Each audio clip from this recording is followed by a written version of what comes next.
Vamos, por favor, vamos prestar atenção. Muito obrigado. Você gostou? Está ótimo. Senhores, bom dia. Essa reunião é por solicitação minha ao presidente da República, porque nós iríamos apresentar isso à imprensa, que não foi apresentado, e começaram uma série de especulações sobre esse plano de retomada. Então, eu solicitei ao presidente uma reunião com os ministros, porque o plano não vai ter efeito se todos os senhores não nos ajudarem, cada um na sua área, claro. Tá? Na hora que nós precisarmos das pessoas para a coordenação do plano, o ministério que não colocar uma pessoa realmente que seja envolvida e tenha capacidade para poder coordenar e executar, esse ministério vai ficar mais fraco e aí o plano todo fica meio capenga. Tá? É uma apresentação de 10 minutos no máximo, mas é somente isso. Eu pediria também aos senhores que a finalidade não é reunião de ministros para nós discutirmos nada, é simplesmente para apresentarmos o plano. Como é que saiu essa ideia? Então, eu estava conversando com diversos ministros, entre eles Rogério Marinho, o Tarcísio, inclusive o nome do plano, eu roubei do plano do Tarcísio, né? Pedi autorização a ele e roubei. É um plano Marshall brasileiro. Né? E eu comecei a observar que tinha plano do Ministério de Desenvolvimento Regional, que a economia tem plano, que a saúde tem plano, e não estava havendo uma coordenação, uma sinergia. Então esse foi o motivo dessa reunião aqui. Eu vou procurar ser bem breve no objetivo. Por favor, passa para mim. Muito bom. Passou tudo, acabou. Então vamos acabar. Você está no fim, está errado, cara. Passa primeiro, muito bom. Os senhores podem observar o seguinte. Eu comecei com o presidente. O problema, nós estamos invertendo a questão de uma lógica de raciocínio. Nós temos um problema, né? Nós temos esse problema, temos que ver quais são as consequências negativas desse problema. Todo mundo sabia, sanitárias e econômicas. Ninguém tem dúvida, com reflexo em todos os ministérios. Mas o foco não é na solução do problema. O foco hoje, de uma maneira geral, é quem é o culpado. Tá? E nós queremos recolocar, vamos dizer assim, readequar isso aí para como o governo deve reagir a esse problema para achar uma solução para as duas consequências negativas que ocorrem. Próximo. Então, é um programa. O programa se chama Pro Brasil. Tá? Dou crédito ao azar do Tarcísio por ele ter conversado comigo. Eu gostei e voltei. Né? Pro Brasil é um programa para integrar, aprimorar ações estratégicas. Os senhores vão ver que o foco ele não é de governo, ele é de Estado. Eu estou tentando fazer uma projeção de 10 anos. Tá? Nós vamos ter que fazer isso. Para a retomada do crescimento socioeconômico em resposta aos impactos relacionados ao coronavírus. Tá? Pode passar. As dimensões do programa são essas aí. Tá? Ele pega um modelo de governança, ele busca melhoria da produtividade, investimentos estruturantes e ações estratégicas do setor público. Vai. O programa se divide em duas etapas, ou duas partes. O Pro Brasil, deixa eu ver aqui que eu não estou conseguindo enxergar. Ordem e o Pro Brasil Progresso. Tá? O Pro Brasil Ordem, que você não imprimiu para mim, e eu agradeço. Não, botou na página errada. Ele pega um arcabouço normativo, ele trata, essas são as medidas estruturantes dele. Vai ter que ter um arcabouço normativo, investimentos privados, segurança jurídica, jurídica e produtividade, melhoria no ambiente de negócios e mitigação dos impactos socioeconômicos. Na parte de investimento, ele foca em obras públicas, parcerias do setor privado. Esse programa também tem um foco na redução das desigualdades regionais. Tá? tem um foco na redução das desigualdades regionais. O Cid está com o dedo errado aí. E só um segundo, por favor. Pode passar, por favor, Cid. Qual é a abrangência do programa? Os senhores podem observar que ele tem uma parte de infraestrutura, ele tem ações viabilizadoras e tem ações de apoio na lateral. Como é que é o nome mesmo? Facilitadoras. Então, observe, na infraestrutura, com foco particularmente nessas obras que estão paralisadas, esses investimentos que nós estamos perdendo, que estão paralisados. Ele pega infraestrutura de transporte e logística, desenvolvimento regional e cidades, pega energia, mineração, telecomunicações. No desenvolvimento produtivo, ele foca na indústria, agronegócio, serviços e turismo. Nas laterais, os senhores têm a parte de cidadania, capacitação, saúde, defesa, inteligência e segurança. Tem também cadeias digitais, indústria criativa e ciência. E nas viabilizadoras, que são transversais em toda a parte do programa, nós temos finanças e tributação, legislação e controle, meio ambiente e a parte institucional e internacional. Qual é o nosso time frame que nós estamos pensando aí? A estruturação do programa. Eu preciso que os senhores, nós vamos fazer uma reunião, como os senhores podem ver, é a primeira reunião do grupo de trabalho, tá? Com todos os ministérios envolvidos. Na sexta-feira agora, tá? Os senhores vão receber o horário, e aí nós teremos de maio a julho a estruturação do programa. De agosto a setembro, o detalhamento do projeto. A partir de outubro, implantação em larga escala, tendo um foco prioritário naquelas ações que têm uma resposta mais imediata. Porque o brasileiro é o seguinte, na hora que nós lançarmos o programa, eles vão começar a cobrar resultado. Tá? Então eu tenho que ter alguma resposta para o público. E a efetividade dos processos de monitoramento, na realidade não está no final, ele está durante todo o processo. Tá? Passa mais um, Cid. Volta. Aí. O horizonte do programa, se os senhores observarem, nós estamos pensando no horizonte, né, até 2020, na verdade até 2030. Tá? Mas uma primeira fase dele, ele é faseado até o final desse primeiro governo, mas com um planejamento que prossiga nisso aí. Esse é o foco do que o trabalho dos grupos vão ter que apresentar. Ok? Pode passar a última, por favor.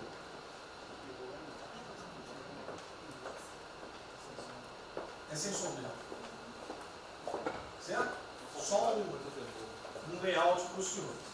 Então, na sexta-feira, eu solicitaria que os senhores, quando enviassem os representantes, esses representantes já viessem com uma noção dos programas ou do que os senhores pretendem dentro dos ministérios de vocês. Uma primeira ideia, e nós vamos partir disso para elaborar isso aí. O trabalho não será feito aqui é somente uma coordenação.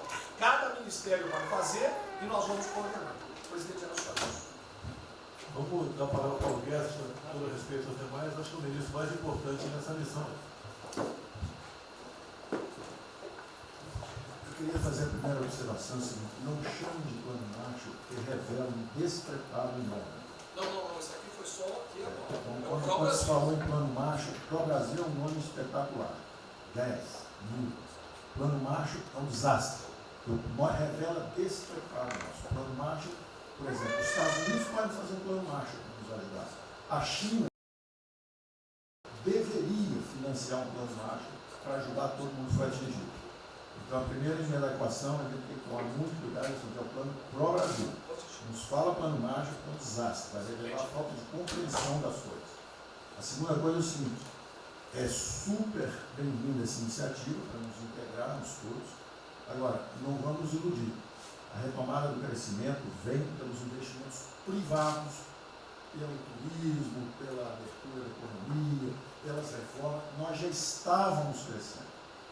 Voltar numa agenda de 30 anos atrás que é investimentos públicos financiados pelo governo. Isso foi o que a Dilma fez 30 anos.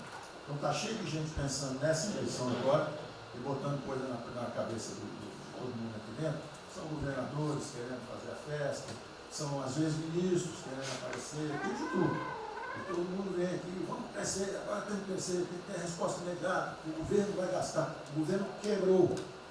O governo quebrou. Em todos os níveis. Prefeitura, governador e governo federal. O que nós conseguimos fazer? Nós sinalizamos o contrário. Nós desalavancamos o banco público, reduzimos o endividamento, baixamos os juros e o Brasil ia começar a voar. Então, se a gente lançar agora um plano, todo o discurso é conhecido, acabar com as desigualdades regionais, na língua, claro. Está lá, são os detalhes dele. É bonito isso. Isso é o que o Lula e a Dilma estão fazendo há 30 anos. Se a gente quiser acabar igual a Dilma, a gente segue esse caminho. Então, eu acho o discurso bom, mas nós temos que tomar cuidado e reequilibrar as coisas. Não pode o ministro, para querer ter um papel preponderante esse ano, destruir a candidatura do presidente, que vai ser reeleito se nós seguirmos o plano das reformas dos documentos originários. Então, eu tenho que dar esse recado, uma vontade de exposição, nós vamos ajudar tudo, mas nós não podemos nos iludir. O caminho desenvolvimentista foi seguido. O Brasil quebrou por isso. O Brasil estagnou. A economia foi corrompida, a política foi corrompida. A economia estagnou através do excesso de gastos públicos. Então, achar agora que você pode se levantar pelo suspensório, como é que um governo quebrado vai investir, vai fazer grandes investimentos públicos? Tarcísio sabe disso, conversamos sempre. Tarcísio sabe o seguinte: quanto é que você consegue, Tarcísio, passar de 5 bi para quanto? Para 15, para 20, para 30? Multiplicou por 6. Quanto é que você consegue de investimento em concessões? 250. Tá certo? Então, ó, tem 100 bilhões vindo para saneamento, tinha 100 bilhões que viriam, as 17 maiores petroleiras do mundo viriam para a nossa seção onerosa, 100 bilhões de seção onerosa, 100 bilhões de mineração, 100 bilhões de saneamento, 230 bilhões de concessões, 500 bilhões. Cadê o dinheiro do governo para fazer isso? Não tem. Então, quem está sonhando é sonhador. A gente aceita. Politicamente, a gente aceita. Vamos fazer todo o discurso da desigualdade, vamos gastar mais, precisamos eleger o presidente. Mas o presidente tem que pensar daqui a 3 anos. Não é daqui a 1 ano, não. Tem muita gente pensando na eleição desse ano. É só a observação que eu farei. Eu estou fora de eleição, mas não Só um minutinho. A ideia aqui, ninguém falou em investimento público por enquanto.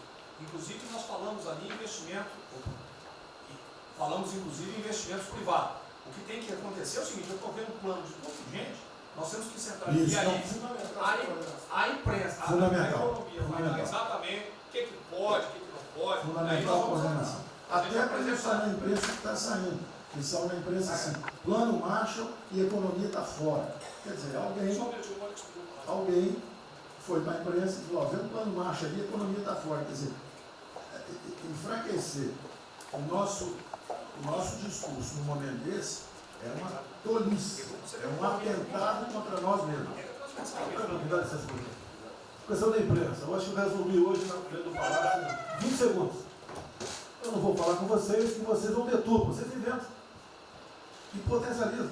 Tem que ser o papel de cada um. Não pode um sair daqui no cantinho, foi mais ou menos. Não pode falar nada, tem que ignorar esses caras, 100%. Senão a gente não vai para frente. A gente está sendo pautado para esses pulhas. O tempo todo jogando um contra o outro. É a Pedro Cristina contra mim. Não pode jogar a Pedro Cristina, joga ela contra mim. O tempo todo. Tá? Então, se a gente puder falar zero com a imprensa, é a saída. Bom, eu vou ser muito rápido aqui, general. Primeiro, parabéns. É fundamental esse processo de coordenação e de centro de governo. Nós precisamos ter isso cada vez mais aprofundado e com melhor qualidade. Segundo, eu quero, não precisa, mas eu quero me somar a essa visão do ministro Paulo Guedes, porque vamos lá, nós recebemos o governo com 36 mil obras paradas. Oriundas da onde? Do pátio. Só para lembrar. O Abraão tem não sei quantas mil creches. 3 mil creches paradas que somam nessas 36. Então, o que nós trouxemos para o Brasil e como é que nós começamos o ano, e eu vou lembrar, presidente, o senhor sempre disse, é muito triste ver um brasileiro chegar no exterior e ser recebido com o manto da desconfiança. Pois nós passamos, Paulo Guedes, o ano todo, Tarcísio, Tereza, Bento, o nosso ministro Marcos Pontes e outros, andando pelo mundo e fazendo o quê? Vendendo o Brasil. Terminamos o ano, lembra do número, 482 bilhões de investimentos para os próximos 20 anos. Uma boa parte, mineração, petróleo, por aí vai. Recebemos 90 bilhões de bônus de outorga. Nós temos 10 bilhões de dólares do governo da Arábia Saudita que precisa definir onde é que vai votar. Mas o príncipe autorizou. São 50 bilhões de reais. A dinheiro de ouro. Então, eu tenho convicção de que nós temos que continuar fazendo o que a gente vinha fazendo. Ou seja, aprofundando a participação da sociedade. Nós temos uma coisa emblemática aqui, que é a Lei da Liberdade Econômica, que pela primeira vez na história do Brasil, desde que o Brasil é Brasil, o cidadão diante do Estado tem razão, até que o Estado prove ao contrário. Foi isso que fez os americanos, que há 200 anos atrás eram muito mais pobres do que nós, ser muito mais ricos do que nós. Então, o aprofundamento são sim das reformas, é sim ousar e ter uma reforma tributária que baixe o imposto no Brasil, reduz a carga tributária, estou falando sério.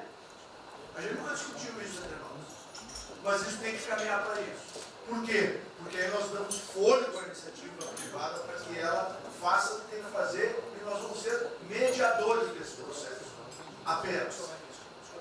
E sinceramente, eu acho que todo o nosso esforço nos próximos dias tem que ser como é que nós mantemos a nossa linha, porque nós terminamos o ano, ministro Ernesto, ministro Tarcísio. O senhor foi recebido na Federação das Indústrias Alemãs com um slide que mostrava a 163 os caminhões atolados e a 163 pavimentado. E o presidente que coordenava aquele momento, eu estava lá lhe aguardando, voltando da Rússia, disse ao senhor, o que vocês brasileiros fizeram que nós não acreditávamos que vocês recuperaram a confiança e estão fazendo tantas transformações. Então, presidente, só para concluir, 100% nessa linha, mas que a gente não perca o foco original, porque por onde a gente estava caminhando, nós recuperamos a confiança externa e externa. Fomos acometidos de algo muito grave, que é uma doença, e que foi levado ao paroxismo da histeria, o que serve ao interesse de muitos, os mais variados, eu não vou aqui detalhar. Mas, sinceramente, temos que rapidamente voltar ao que nós estamos fazendo, porque nós estamos no caminho certo, e a prova disso é que todo mundo voltou a olhar o Brasil com respeito. Bom, eu vou partir do princípio que todos que estão aqui são bem intencionados e querem bem do Brasil. Então, nós temos que teoria da conspiração e que ninguém quer solapar os alicerces da República nem abalar a administração do presidente Bolsonaro. Eu quero lembrar a todos que não existem verdades absolutas. Por favor, vamos refletir. O que está acontecendo hoje no mundo não tem parâmetro nos últimos 100 anos.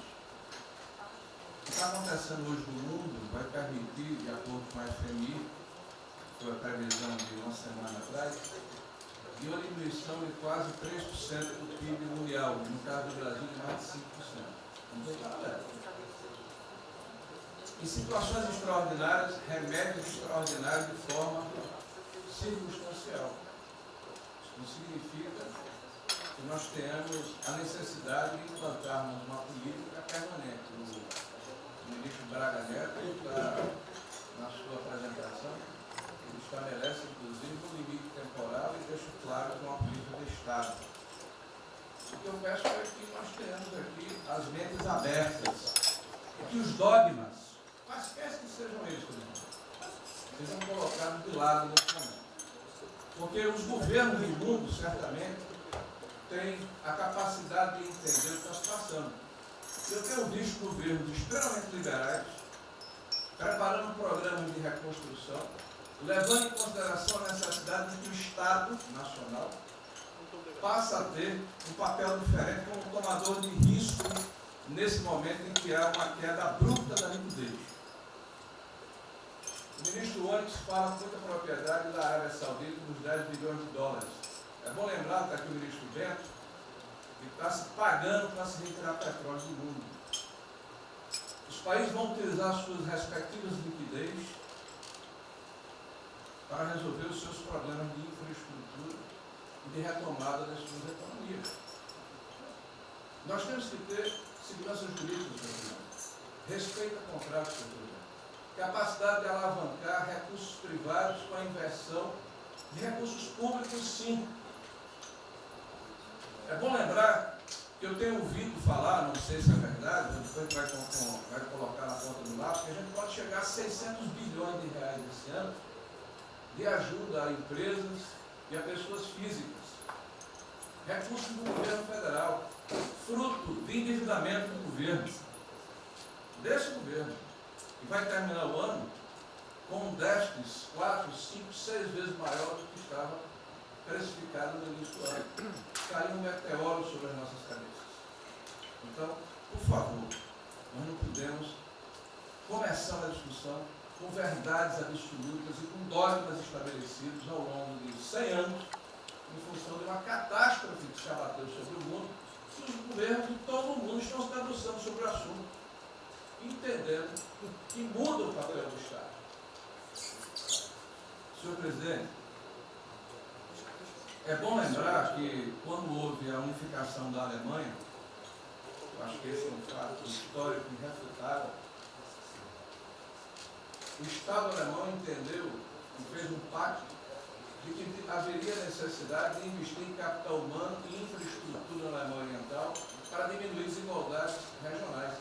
E esse é um pacto do Brasil.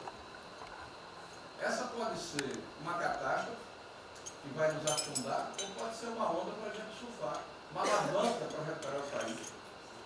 Todos os países do mundo estão submetidos ao mesmo processo. Vai depender da nossa capacidade de termos uma opção clara de que forma vamos sair desse problema. Se vamos gastar 600 bilhões de reais para resolver uma situação que é emergencial e todos reconhecemos que é necessária, e darmos segurança à população, no caso alimentar, para evitarmos o caos, para diminuirmos a mortandade das empresas, muito bem, está correto, essa é a boa direção. Por que não 5, 6, 7% desse total, 10% desse total, em obra de infraestrutura? Por que não termos a capacidade de alavancarmos o emprego no momento em que a retomada, todos os economistas aqui reconhecem, vai ser muito lenta? Bom, eu só estou falando isso, presidente, para que nós possamos ter essa discussão sem dogmas, sem verdades absolutas, sem a preocupação de que as coisas continuam como eram antes. Não são como eram antes. Aqui e no mundo inteiro. É isso.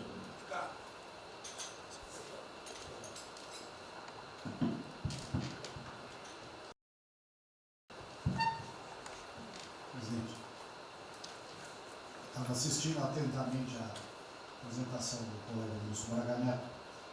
Na parte final, no slide das questões transversais, ao meio ambiente, mas eu acho que o que eu vou dizer aqui sobre o meio ambiente se aplica a diversas outras matérias. Nós temos a possibilidade, nesse momento que a atenção da imprensa está voltada quase que exclusivamente para o Covid e daqui a pouco para a Amazônia, o general Mourão tem feito os trabalhos preparatórios para que a gente possa entrar nesse assunto da Amazônia um pouco mais calçado, mas não é isso que eu quero falar.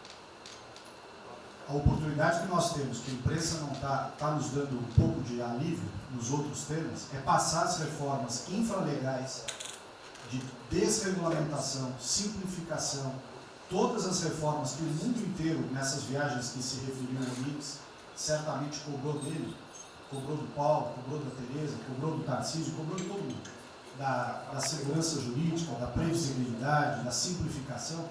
Essa grande parte dessa matéria, ela se dá em portarias e normas dos ministérios que aqui estão, inclusive de meio ambiente, e que são muito difíceis, e nesse aspecto acho que o meio ambiente é o mais difícil de passar qualquer mudança infralegal em termos de instrução normativa e portaria, porque tudo que a gente faz é pau no judiciário, no dia seguinte.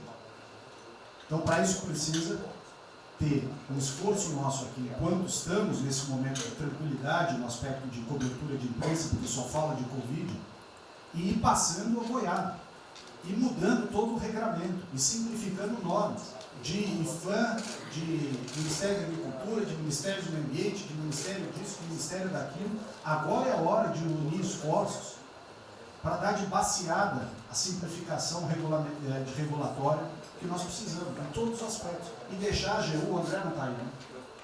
E deixar a AGU de stand-by para cada pau que tiver, porque vai ter. Essa semana mesmo nós assinamos uma medida a pedido do Ministério da Agricultura, que foi a simplificação da lei da Mata Atlântica para usar o Código Florestal. Hoje já está nos jornais dizendo que vão entrar com ações judiciais e ação civil pública no Brasil inteiro contra a medida. Então, para isso, nós temos que estar com a artilharia da AGU preparada para cada linha que a gente avança. Tem uma coisa. Mas tem uma lista enorme em todos os ministérios que têm papel regulatório aqui para simplificar. Não precisamos de Congresso. E coisa que precisa de Congresso também, nesse fuzuê que está aí, nós não vamos conseguir aprovar. Agora tem um monte de coisa que é só parecer, caneta. Parecer, caneta. Sem parecer também não tem caneta. E dar canetada sem parecer é cana. Então, isso aí vale muito a pena. A gente tem um espaço enorme para fazer. Enfim, acho que essa é uma questão importante que estava aí nos slides, Você vê que a jurídica também está embaixo. Isso, exatamente. Só os senhores entenderem o seguinte, isso aqui é coordenação dos planos que eu sei que todos estão fazendo. Tá? Coordenação. O que vai ser possível executar ou não, vamos entrar naquelas nas limitações que nós temos, e o que tiver conflito será levado à decisão do presidente. Agora nós temos que andar com isso rápido, porque a queda do desemprego, o país está sem esperança, nós temos que fazer isso andar. O pessoal da iniciativa privada está nos procurando, a gente tem que dar um rumo nisso aí. Bom, a ideia é essa. Me ligou agora de manhã o Eduardo Gouveia Vieira, da Firjan. Ele quer fazer uma videoconferência onde mais de 300 empresários do Rio, que é um pouquinho abaixo do potencial de São Paulo, para hipotecar solidariedade. A ideia que nós temos de reabrir o comércio. A desgraça que vem pela frente, eu acho que o Paulo Guedes está até legal, Paulo Guedes, não sou economista não. Vai ser uma porrada muito longa, você pode imaginar. Não são apenas os informais. Eu acho que bateu a 10 milhões de carteiras assinadas por saco. E os governos estaduais não têm como pagar salário. Não tem. Maio, metade do estado não tem mais como pagar salário mais. A desgraça está aí. Eles vão querer empurrar essa trozoba para cima da gente. Esse pessoal aqui do lado vai querer empurrar. E a gente vai reagir, porque aqui não é saco sem fundo. Tá? Então essa preocupação vão ter. Paralelamente a isso, é o AB da vida, enchendo o saco do Supremo, para abrir o processo de bicho, porque não apresentei meu exame de vírus, essa frescurada toda.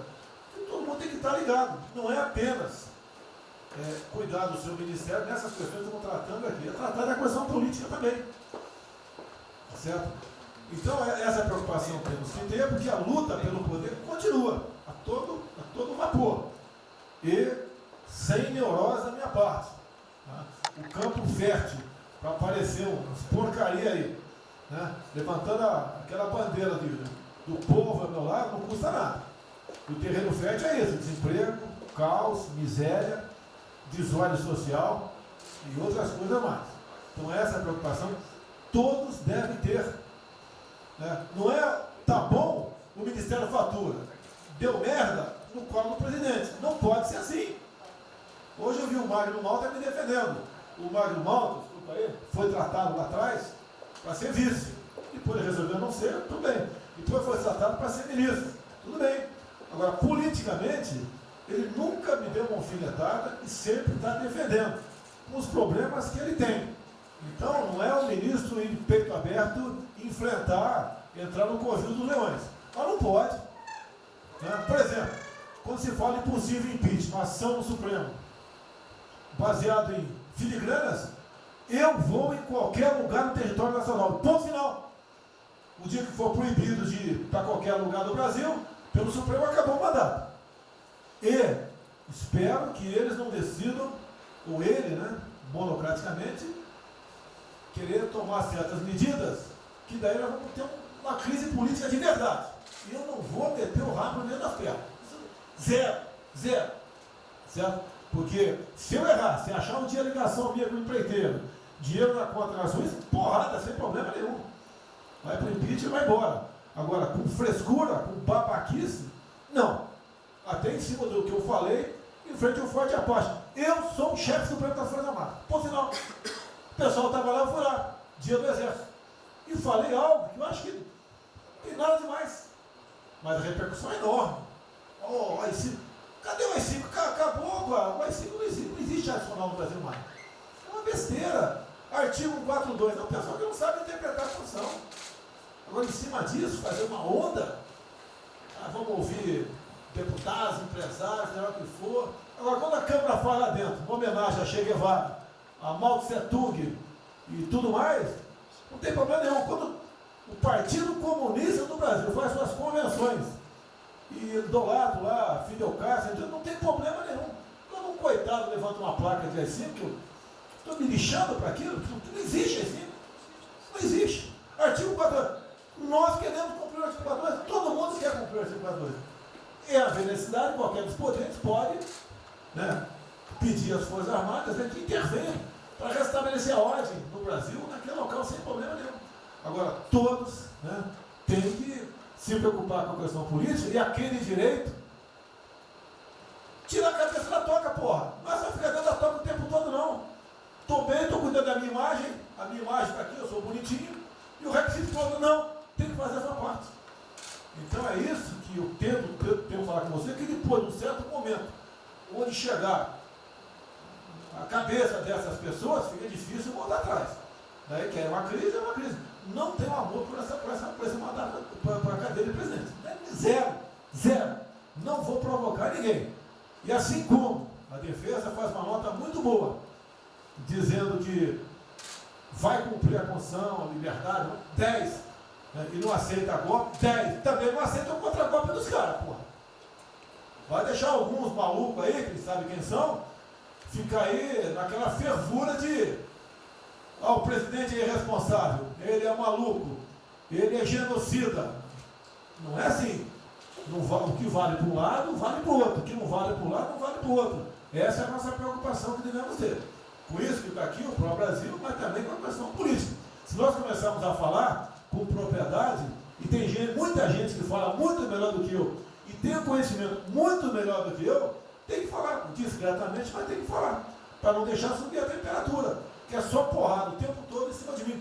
E vou continuar indo em qualquer lugar do Brasil, ponto final, é problema meu. Tá certo? Se eu não tivesse direitinho de vir, prefeitinho lá no fim do mundo, um jaguapoca do prefeito, manda prender. Tem que a justiça se posicionar sobre isso, porra. Tem que se posicionar sobre isso abertamente. Não admitimos prisão por parte do prefeito no decreto. Tem que falar, não é ficar quieto. E aquele direito aqui, todos têm que falar isso aí, não é só a justiça. Todos têm que falar. Não é ficar, deixa o povo, toca o barco não e vamos em frente. Tá? Então é isso que eu apelo a vocês, pô. Essa preocupação, acordem para a política e se exponham. Afinal de contas, o governo não só.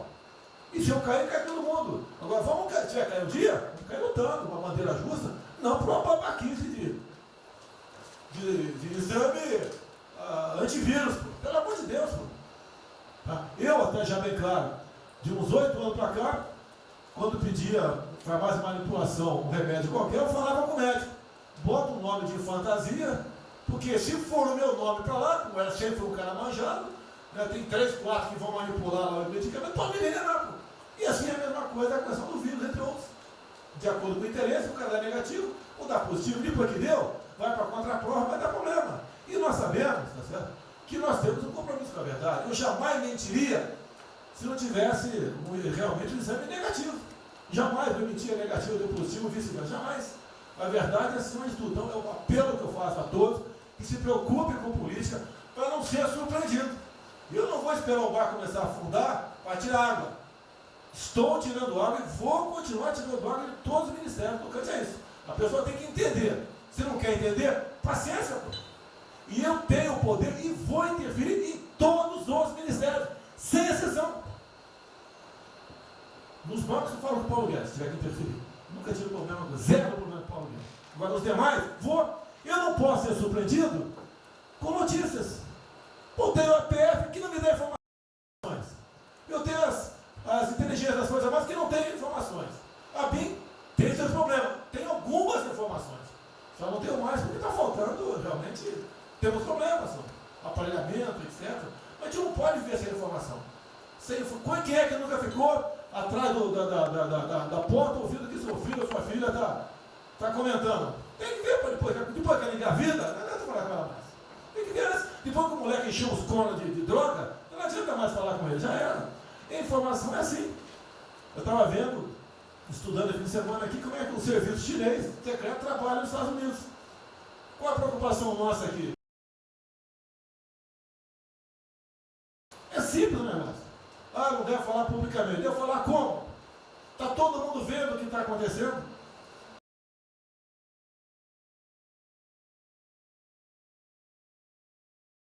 Tudo bem. Você tira do porra. Não tira. É uma realidade. Não adianta esconder mais, tapar o sol com a peneira. Vai em alguns ministérios, tem gente desplantada aqui dentro. Então não quer pregar. Zero. Precisamos dele para vender? Sim, isso precisa também de nós. Que se não precisasse, não estaria comprando a soja da gente, não. Precisam. E é um negócio, pô. E devemos aliar com quem tem alguma afinidade conosco. Para a gente poder fazer valer a nossa vontade naquele momento. Não adianta se esconder aqui, depois tem um problema, daí liga para o tio, fala, pô, cara, você me ignorou até hoje? Você só não me chamou de imperialista, igual a esquerdalha e o FHC falava no passado. No resto, agora não dá mais. Então essa é a preocupação que temos que ter, a questão estratégica, que não estamos tendo. E me desculpe, o serviço de informações nosso, todos, são uma vergonha, que eu não sou informado. E não dá para trabalhar assim, fica difícil. Por isso, vou interferir. E ponto final, pô. Não é ameaça, não é extrapolação da minha parte, é uma verdade. Como eu falei, né? Dê os ministérios para os senhores. O poder de veto. Mudou agora, tem que mudar. E eu quero realmente governar o Brasil. Nós precisamos de todos aqui, como disse o Marinho, né? Aqui é o mesmo barco. Se alguém cavar no porão aqui, vai todo mundo para o saco aqui, vai todo mundo morrer afogado. Então é isso que a gente precisa. É pensar além do que tem que fazer internamente aqui. Quando eu explodi em metro, conversei com o Paulo Guedes. Desculpa a linguagem, é uma putaria em metro. Trocar tacógrafo, trocar taxímetro, botar chip na bomba de combustível, putaria, igualzinho a tomar 3 pinos. Está muito bem agora, parece que foi uma porrada. Ah, botou um coronel. O coronel é formado pelo INE. Eu ia botar um coronel, você vai ter uma formação. Tá? E assim nós devemos agir. Como está discutindo agora, IFAM, está lá vinculado à cultura. Eu fiz a cagada em escolher, não escolher uma pessoa que tivesse também outro perfil. Uma excelente pessoa que está lá, tá? Mas tinha que ter outro perfil também. E vamos parar com a capa no Brasil. Compara do Luciano Hang. Encontra lá um cocô petrificado de índio, para a obra. Para a obra. O que tem que fazer? Alguém no IFAM que resolva o assunto. E assim nós temos que proceder. E assim, cada hora, como eu falei da Tereza Cristina, que mudou a questão normativa, revocou a questão normativa, ajudou 400 mil pessoas no Vale do Ribeira, parabéns. Assim são outras decisões. A questão de armamento, tá? As questões de... por quê? Espera aí. Ministro da Justiça, por favor. Foi decidido há pouco tempo que não podia botar algema em quase ninguém. Por que estão botando algema em cidadão que está trabalhando, ou mulher que tem praça pública, e a justiça não fala nada? Tem que falar, pô! Vai ficar quieto até quando? Ou eu tenho que continuar me expondo? Tem que falar, botar para fora, esculachar. Não pode botar algema. Decisão do próprio Supremo. E vão ficar quietos até quando? Fica humilhando o nosso povo, porque isso está crescendo. O pessoal fica apontando para mim, votei em você para você fazer alguma coisa. Votei em você para você tomar decisões, para você brigar. E é verdade. Eu estou me lixando com a reeleição. Eu quero mais que alguém seja eleito, se eu vier candidato, tá? Eu quero ter paz no Brasil, mais nada. Porque se for na esquerda, uma porrada de vocês aqui tem que sair do Brasil, que vão ser presos. E eu tenho certeza que vão me condenar por homofobia, 8 anos por homofobia. Ele inventa o racismo, como inventaram agora por Von Traub. Desculpa usar a puta que eu pariu. O Von Traub pode falar uma merda do mundo, mas racista? Vamos ter que reagir, pessoal. É outra briga. Tem que ser um governo com altivez. Se expor, mostrar que nós temos o povo do nosso lado. Que nós somos submissos ao povo. Nós queremos realmente, é como disse, se não me engano, Margaret Thatcher, né? Ou Reagan, não sei, para ter conduzido pela porra brasileira, ponto final. Onde o povo está, vamos estar juntos. Eu não convidei ninguém para ir para frente do Forte Apache. Ninguém, zero. Estava na casa do meu filho, fiquei sabendo, vou para lá. A empresa está falando agora que não sei, 2 ministros militares aí não aceitaram meu convite. O dia que ou eu convido o ministro para o churrasco em casa, eu pago a missão. Eu vou pagar a missão. A missão for absurda, o ministro falou, tchau, estou fora. Tá certo? Ou vai e fica puto, mas vai puto. E jamais eu vou pagar uma missão escrota para quem quer que seja. Nem no quartel fazer isso com o recruta, nem no quartel. Tá certo? Quem tirar o nosso convívio aqui, que é muito bom, partir para essa linha. Não estamos em desespero, nós estamos bem. Não somos acusados de desvio, de corrupção, nada, está zero. Temos problema pela frente, vamos tentar solucionar. Eu tenho conversado com vários ministros e vamos solucionar, porque o destino do Brasil está na mão desse grupo privilegiado que está aqui. E eu não seria nada sem vocês. Vocês não seriam ministros sem eu, duvido. Dificilmente eu tenha sido ministro se tivesse uma data aqui, eu duvido. Podia aceitar por alguns dias, né? Depois ver a sacanagem que ia ser, não ia ser diferente do que foi os 2 anos anteriores do PT, né? Ia pedir para sair. Então, um apelo para vocês: todo mundo se preocupa com o futuro do Brasil, com a questão política. Criticar um ato de uma pessoa ou outra não é criticar o Congresso ou de criticar o Supremo Tribunal Federal. Quem não ficou revoltado, viu o Moro ficou revoltado com a liberdade desse pessoal. Por causa de vírus, botou esse estuprador para fora. Imagine ter estuprado uma filha nossa, um filho da puta desse posto de liberdade. Nós temos que colocar no lugar dessas pessoas, desse pai que tinha sido estuprado, aí o vagabundo foi posto na rua. Com a decisão, foda-se quem seja, tem que jogar pesado em cima disso. Não é um desabafo, pessoal, é uma realidade. O nosso barco está indo, mas não sabemos ainda, no momento, dado o último caso, vírus, para onde é nosso barco. Pode estar indo em direção ao iceberg.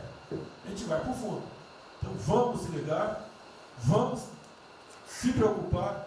Quem de direito se manifesta com altivez, com palavras polidas, tá? Mas coloca uma posição, porque não pode tudo veio para a minha retaguarda, tudo. Tá? E vocês têm que apanhar junto comigo, logicamente, quando tiver motivo para apanhar, ou motivo para bater.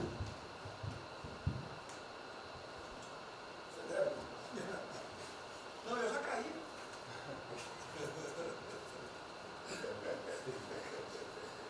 Ministro Moro, por favor. A sequência aqui é o seguinte: ministro Moro, Montezano, o Nelson e o Paulo Guedes. Aí eu pediria só aos senhores que fossem em pé. Você também? Paulo Guedes quer uma política e quer cobrar os raios. Depois do Moro. Bem, a primeira questão do plano ali que foi apresentado, fica aqui o registro do meu elogio, certo que ele tem que ser preenchido aí nos detalhes, existem as questões econômicas a ser resolvidas lá pelo Ministério da Economia, a ser trabalhado também com as outras áreas econômicas. Só faria uma sugestão aqui, ministro, se pudesse colocar desde logo, em algum momento desse plano, alguma referência importante também à segurança pública e a controle da corrupção. Foram 2 temas centrais, né, nas últimas eleições, e são 2 temas que, embora, claro que o plano vai ficar sujeito aí ao detalhamento necessário, mas acho que é importante ter uma referência inicial para não parecer que nós estamos descurando desses aspectos específicos. Nós não entramos em detalhes, porque isso aqui, os senhores viram que todos os ministérios praticamente responderam. Isso aí, para mim, viria no detalhamento do ministério. Mas eu acho que politicamente cabe Não, sim. Não, eu entendo que cabe no detalhamento, mas acho que uma referência, né, seria interessante. Tem que apontar também que foi uma vitória do governo, do presidente. No passado houve uma queda expressiva desses principais indicadores criminais. Isso, embora seja mais vinculado com a questão da vida e segurança das pessoas, também é um fator importante para o investimento econômico, para também melhorar o ambiente econômico. E o controle da corrupção também é pressuposto. Né? Então, faria exclusivamente essa sugestão específica. Muito obrigado. Já está anotado. Montezano? Ministro, primeiramente, parabéns. Acho que é um momento oportuno para a gente começar a falar do dia seguinte. O próprio ministro Guedes, nas discussões que temos tido nas últimas semanas, tem nos orientado. O BNDES foca na reconstrução, foca no dia seguinte, porque a crise de saúde vai demorar alguns meses e a reconstrução muito mais meses do que isso. Então é muito oportuno a gente já começar a discutir isso. Segundo, aqui eu subscrevo as palavras do ministro Salles. O que a gente tem observado nos projetos e concessões, etc., uma parte crítica, essa legislação para o funcionamento da máquina pública. É um momento muito oportuno para a gente aproveitar isso. Isso faz uma baita diferença no preço de um projeto, na velocidade, faz muita diferença. Então, eu subscrevo aqui as palavras do ministro Salles. E, por último, ministro, quando eu assumi o banco em julho, o banco estava montado como uma fábrica de empréstimo. O banco, durante 15 anos, foi uma fábrica de empréstimo.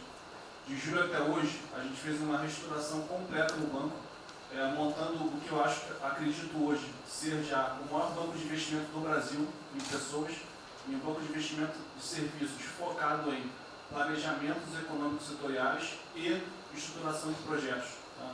O banco já está atuando dessa forma. Temos um vasto conhecimento setorial, um vasto conhecimento de planejamento, já está rodando a contento, e esse BNDES de hoje se parece muito mais com o BNDES de 20 anos atrás. Era o BNDES que planejava e estruturava esses projetos do Brasil. Então, eu queria colocar aqui à sua disposição, que nos use, estamos a serviço. Então, o que o senhor achar adequado, razoável, tanto no fornecimento de informações, mas como também nesse planejamento, na coordenação, temos já um modo operante, uma estrutura que é plug and play. Se o senhor quiser usar, já está pronta para rodar para esse tipo de mapeamento e estruturação de projeto. Então, por favor, sinta-se bem à vontade de nos usar integralmente aqui na coordenação desse projeto, caso o senhor entenda adequado. Tá? Tiago. Nelson. Bom, estou chegando aqui, então é importante que eu coloque para você como é que a gente vai trabalhar. A saúde ela é fundamental, porque enquanto a gente não mostrar para a sociedade que a gente tem o controle da doença, da saída dela, qualquer tentativa econômica vai ser ruim, porque o medo vai impedir que você trate a economia como uma prioridade. Então, controlar a doença hoje é fundamental. E controlar a doença não significa que a gente vai curar a doença em uma semana, mas que a gente não é um barco à deriva e que a gente tem uma estratégia para trabalhar essa doença. Então, são 3 coisas que a gente vai trabalhar. Primeiro, a informação, para entender o que é a doença, qual é a evolução dela, como é que está a infraestrutura para cuidar da doença. Porque um dos grandes problemas que a gente tem hoje, se a gente olhar o Brasil hoje, ele é um dos melhores países em número em relação à mortalidade. O que assusta é você ver que o hospital não consegue atender, a gente no frigorífico, a gente está abrindo cofre em algum lugar para enterrar, e isso traz medo. E o medo impede que qualquer outra atividade tenha sucesso. Porque enquanto isso não for sanado, o restante vai ter muito pouca chance de ser comprado pela sociedade. A segunda coisa é estruturar a operação de cuidado. Então a gente vai investir em logística, vai investir na parte de compra e tentar melhorar o processo. Por quê? Porque se eu tiver os hospitais funcionando, eu vou ter os pacientes tratados, eu não tenho a sensação da crise, o medo melhora e o restante pode entrar. E a terceira coisa é a gente deixar claro um programa de saída do isolamento e do distanciamento. Não é que vai sair amanhã, mas eles têm que ter um planejamento. Porque aí a gente realmente mostra que a situação está na nossa mão. Pode ser que demore um pouco, mas a gente está controlando esse processo, que a gente não está sendo um barco à deriva. Então, basicamente, eu queria falar para vocês, essa é a forma como a gente vai tratar. A gente vai estar interagindo com todos os ministérios que forem necessários para que isso aconteça da forma mais rápida possível. Basicamente é isso. É um prazer estar aqui com vocês. Ontem eu liguei para o diretor-geral da Polícia Rodoviária Federal. Chegou ao meu conhecimento uma nota que era dele sobre o passamento de um patrulheiro. E ele enfatizou que era por 2019. Eu liguei para ele, por favor. O que mais? Ele era obeso, era isso, tinha comorbidades. Mas ali na nota dele só saiu Covid-19. Então vamos alertar aquele direito do respectivo ministério, pode botar Covid-19, mas bota também, fibrose, um montão de coisa, não pensa nesse negócio, tem um montão de coisa lá. Para exatamente não levar um medo à população. E que, olha, morreu um sargento do exército, por exemplo. A princípio é um cara que está bem de saúde, né? Um policial federal, né? Seja lá o que for. E isso daí não pode acontecer. Então, pede esse cuidado dos colegas, tá? A quem direito do respectivo ministério, que tem alguém encarregado disso, né? Tomar esse devido cuidado para não levar mais medo ainda para a população. Você perguntou, nossa, aí perguntou quanto tempo levaria para mostrar o plano, alguma coisa. Eu acredito que. Não, nós já conversamos hoje. Não, nós já conversamos hoje sobre isso. O COP está montando junto com a saúde. Tá? Eu não posso dizer. A gente está trazendo recurso para poder acelerar esse processo, porque na verdade a gente está correndo muito tempo. Enquanto a gente não conseguir controlar a percepção que a gente hoje tem condição de cuidar das pessoas, vai ser difícil. E o problema da doença é que você pega um sistema que, se você falar em eficiência, os hospitais têm que ser eficientes. Então, quando você fala em eficiência, você vai quase no limite do cuidado. Você não tem sobra, você não tem gordura. Quando você pega uma doença que chega, que é muita gente ao mesmo tempo, você não consegue ter agilidade para preparar o sistema para cuidar dela.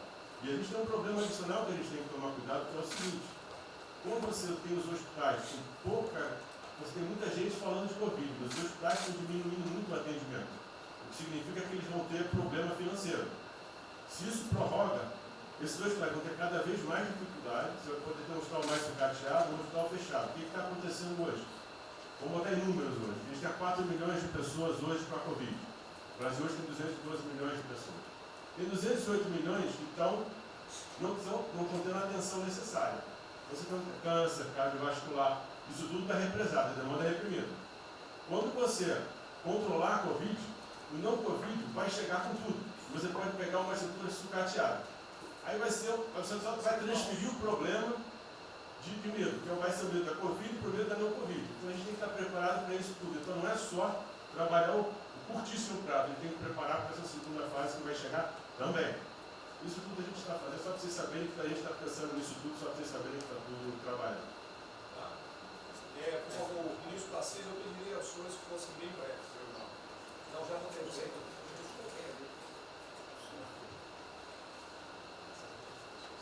Só para louvar a iniciativa, acho que é importante essa coordenação da Casa Civil. Tenho certeza que é o que a sociedade espera isso de nós. A boa notícia é que a gente vem conversando com os investidores, eles estão interessados no nosso programa de concessão. Claro que a gente vai ter que ajustar alguma coisa nos projetos em função da percepção do nível de risco. E a gente vai fazer isso calibrando taxa de retorno, monitorando melhor agora a questão da demanda, reestimando a demanda nos projetos, mas a gente tem certeza que os projetos vão sair. Qual o cuidado que a gente tem que ter? A gente fala em 250 bi de investimento, só que concessão funciona o seguinte: o que a gente contratar agora vai gerar investimento em 2023, 2024, não é imediato. E a gente vai precisar de fazer alguma coisa imediata, e aí tem que ter a inteligência, porque também não adianta. Isso, me dá lá 30 bi por ano, não vou gastar, eu não vou usar. Eu não vou ter condição de fazer, de usar isso. Porque nos períodos altos, lá que a gente executou mais, a gente consegue ali ter uma capacidade operacional de executar 13, 14 mil, não mais. E a gente já tem 8 de orçamento aqui. Então, no final das contas, a gente fazendo as contas e vendo o que nós já temos de projeto pronto, o que é necessário, que agrega valor imediato. É um princípio Maranhão lá, que leva a safra para o Porto de Itaqui, que se acabou. Ali eu posso fazer uma intervenção imediata. E do que a gente vai falar? estou falando de pegar os 8 que a gente tem e agregar mais 3, mais 4. É essa a conta. Eu acho que isso é realmente necessário para gerar emprego, para dar a resposta que a sociedade está querendo e conjugando isso com o investimento privado. As duas coisas têm que andar juntas, né? E aí nós vamos dar um bom retorno. A gente está vendo aí o esforço que o BNDES está fazendo, a gente está fazendo um trabalho magnífico, trazendo o banco, trazendo o privado, o sindicato de bancos, para assumir uma responsabilidade que é deles também. O Banco Central injetou um monte de liquidez aí no sistema, para o dinheiro não ficar empossado, e aí preservando o caixa para atuar, né, nesses projetos de infraestrutura que vai ser fundamental. Então, eu acho que é essa linha que nós precisamos ter, né? E tivemos aí 2 caras aí na história recente que pegaram terra arrasada e entraram para a história. Um foi o Roosevelt, o outro foi o Churchill. O terceiro vai ser o Bolsonaro.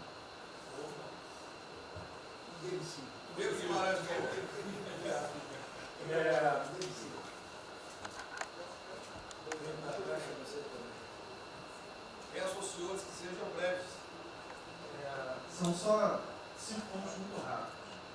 Primeiro, presidente, o maior programa da história do mundo de inclusão social, digital, que nós estamos fazendo nesse governo, pessoas que tomavam dinheiro a 25% ao mês. Quer dizer, todos os ladrões lá, PT, PMDB, PSDB, aquela ladroagem toda, 25% ao mês. E ninguém se indigna. Esse governo que se indignou, o governo dos liberais. Então, assim, acho que a gente está com problemas narrativos. Hoje de manhã, por exemplo, o pessoal da Band queria dinheiro. O ponto é o seguinte, vai ou não vai dar dinheiro para Bandeirantes? Ah, não vai dar dinheiro para Bandeirantes? Passei meia hora levando porrada, mas repliquei. E falei, olha, vocês estão em casa? Eu tenho 30 mil funcionários na rua. Não tem esse negócio, essa frescurada de home office. Eu já visitei 15 agências. E você em casa? Aí o pessoal ficou um pouco mais calmo. Quer dizer, eu posso ter 30 mil brasileiros nas agências lá. Sabe quantas pessoas a Caixa está pagando hoje? 7 milhões de pessoas. E todo mundo home office. Que porcaria é essa? Desculpa o meu ponto, presidente. Quando o senhor falou, eu vou me emocionar. O Luiz Lima, que nadou com meu pai, foi atleta olímpico, teve a esposa e a filha de 14 anos presas ontem, no Camburão. Que porra é essa? Desculpa. Que porra é essa? O cara vai pro Camburão com a filha, que se fosse eu, ia pegar meus 15 anos e ia dar uma... Eu ia morrer. Porque se a minha filha fosse pro Camburão, eu ia matar ou morrer. Que isso? Estava nadando, é uma atleta olímpica. Você tira a pessoa está nadando com 14 anos. Eu tenho uma filha Maria de 14 anos. Se a minha filha fosse pro Campurão, ou eu matava ou morria. Isso. E a esposa do Luiz Lima nem usou o fato de ser esposa do deputado federal. Mas assim, foi calado, saiu e aquele governador roubando para a direita, está tudo quanto é lado. Então o governador rouba, aí ele sai prendendo todo mundo e fica tudo isso por isso mesmo. Aí a gente faz o maior programa da história da humanidade de inclusão de pessoas que recebiam 25% ao mês, cobrado. PSDB, PT, PMDB, aquele grupo todo. Na hora de privatizar, todo mundo, com 200 milhões, 300 milhões, tem vice-presidente da Caixa que eu expulsei, dos 120, 105 eu tirei. E se o senhor precisar, obviamente, meu chefe, o ministro Paulo Guedes, ele decide. Não tem problema. Inclusive, porque o que acontece? Se roubar, eu vou ligar para o ministro Moro para prender. Agora, se precisar de um diretoria, não sei o quê, desde que sejam honestos, o ministro Paulo Guedes é que decide, etc. Mas dos 120, eu tirei 105. E na Caixa não tem desonestidade, até onde eu saiba. Mas, assim, eu acho que a gente está levando muita porrada, presidente. E, de novo, não estou dizendo ninguém daqui não. Eu só levo porrada. Agora, tem limite. Desculpa, todo lugar que eu vou, as pessoas normalmente são educadas. Mas a paciência chega no limite, obviamente não dessa maneira. Eu acho que tem um ponto. Nós estamos emprestando 154 bilhões de reais, mas só um ponto que eu acho importante. Tarcísio é super meu amigo e ele é muito esperto. Qual que é o grande ponto que a gente tem que evitar? O cara está quebrado. Já estava quebrado antes e quer lançar um molezinho. Então, assim, claramente tem que ajudar e eu concordo. Tanto que nós emprestamos 43 bilhões de reais para o segmento imobiliário. 1,5 milhão de pessoas deixaram de ser demitidas. Agora não é para todo mundo, não. Aquela empresa empresa que já estava quebrada antes, por que a gente vai dar molezinha? Então, este ajuste fino é importante, os bancos têm que fazer. Por quê? Último ponto que eu falo. Já estou sendo processado também, nós dois juntos para a cadeia, por causa do auxílio emergencial. Sabe o que tem? Tem gente do TCU dizendo que a gente está dando muito, e tem gente dizendo que a gente está dando pouco. Ferrou.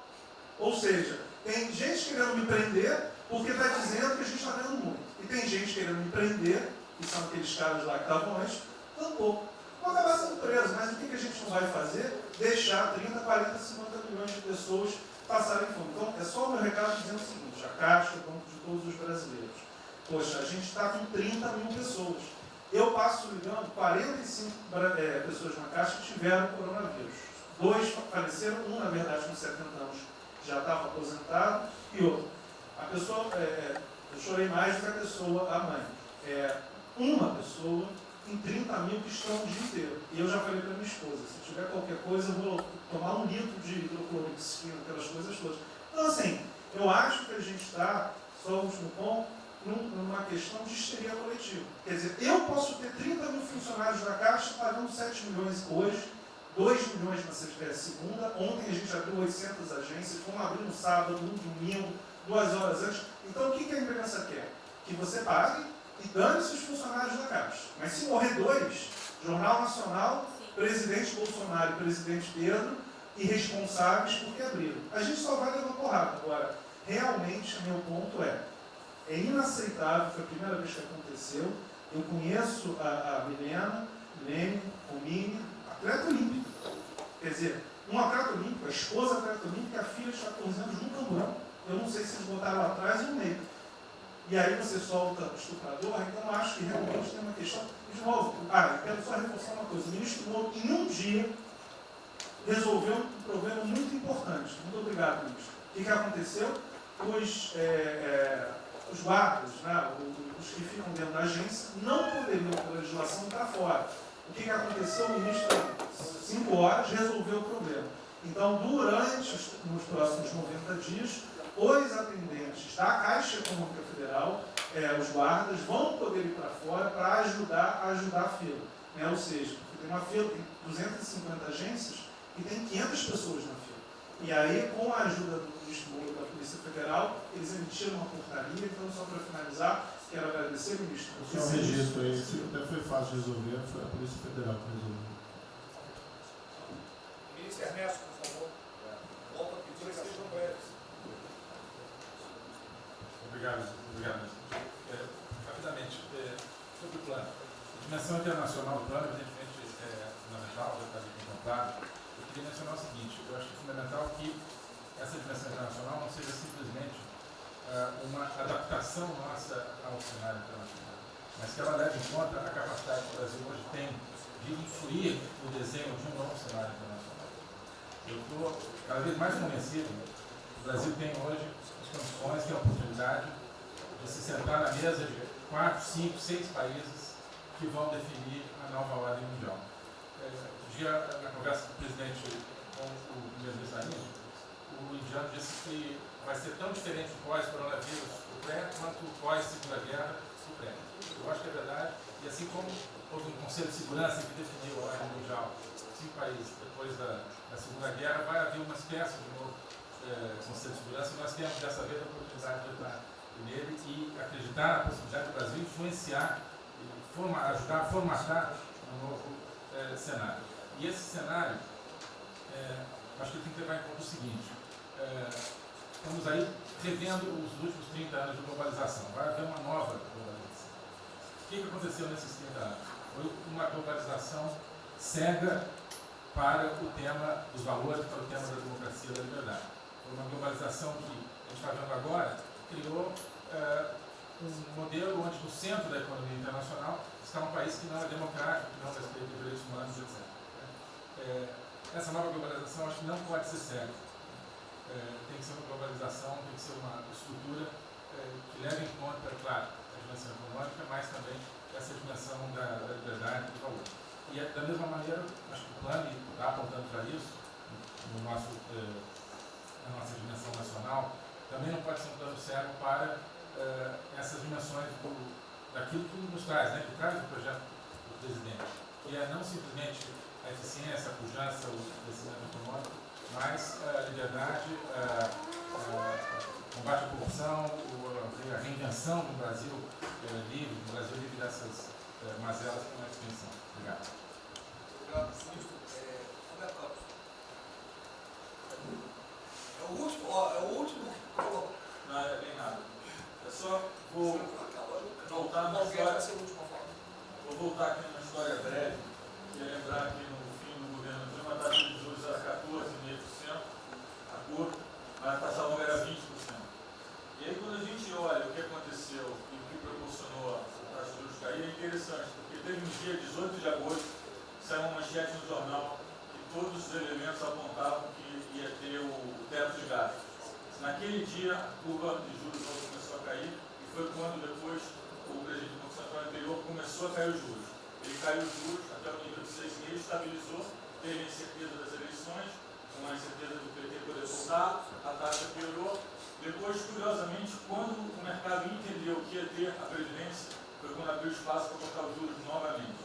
Então, a razão dos juros ter ido de 14,5%, 15%, 20% para o que está hoje foi o fato da sociedade e do mercado ter entendido que o governo ia ter disciplina em relação às contas públicas. Isso a gente não pode esquecer. Tá?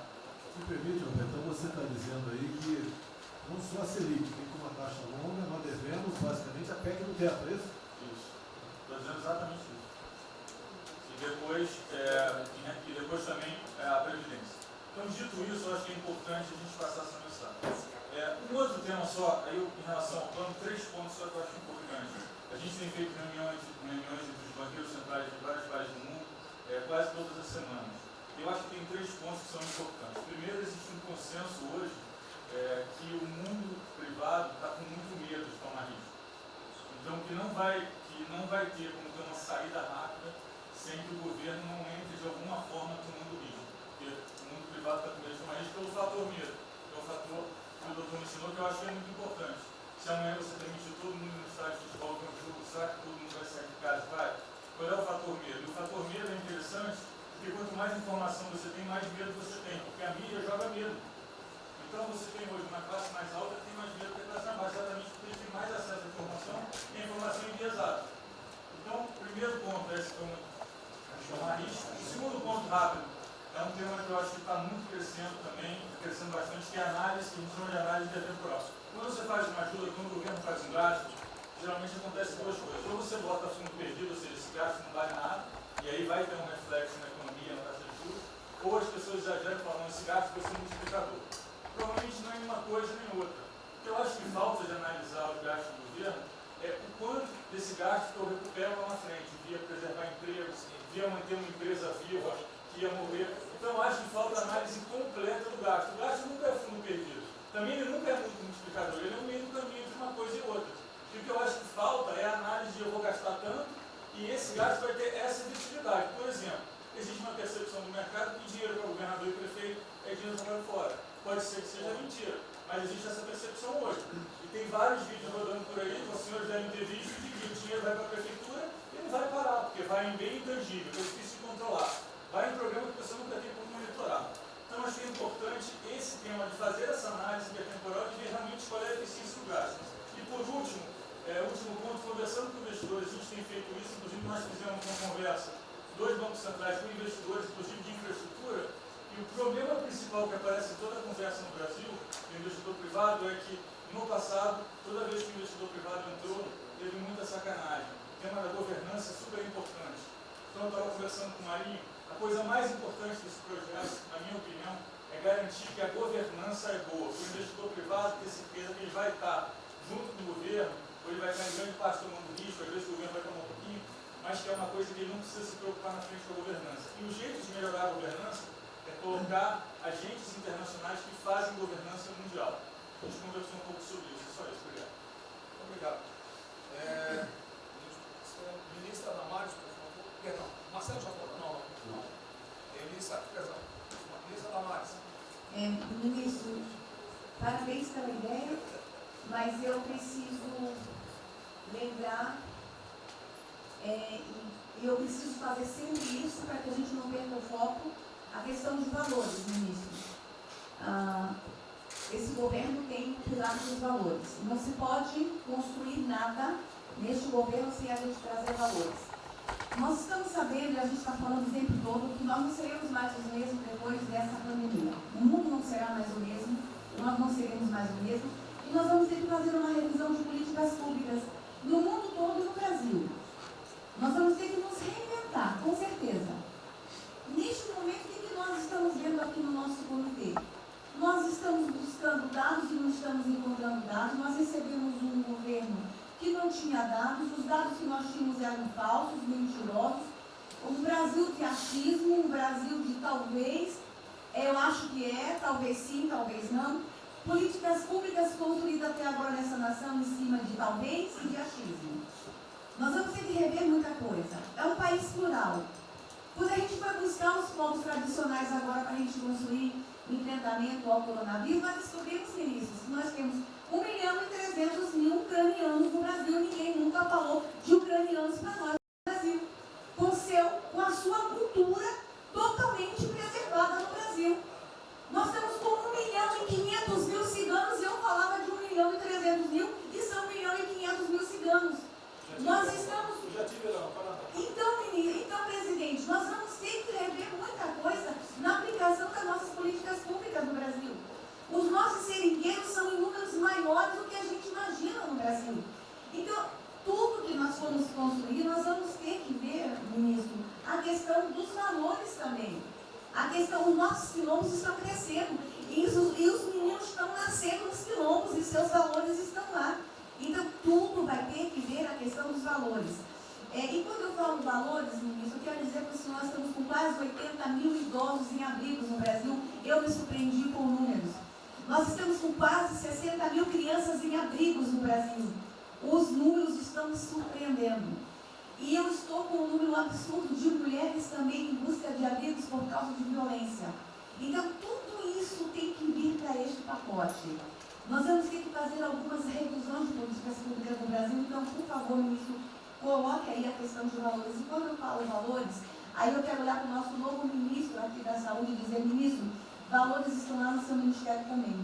Neste momento de pandemia, a gente está vendo aí a palhaçada do STF trazer o aborto de novo para a pauta.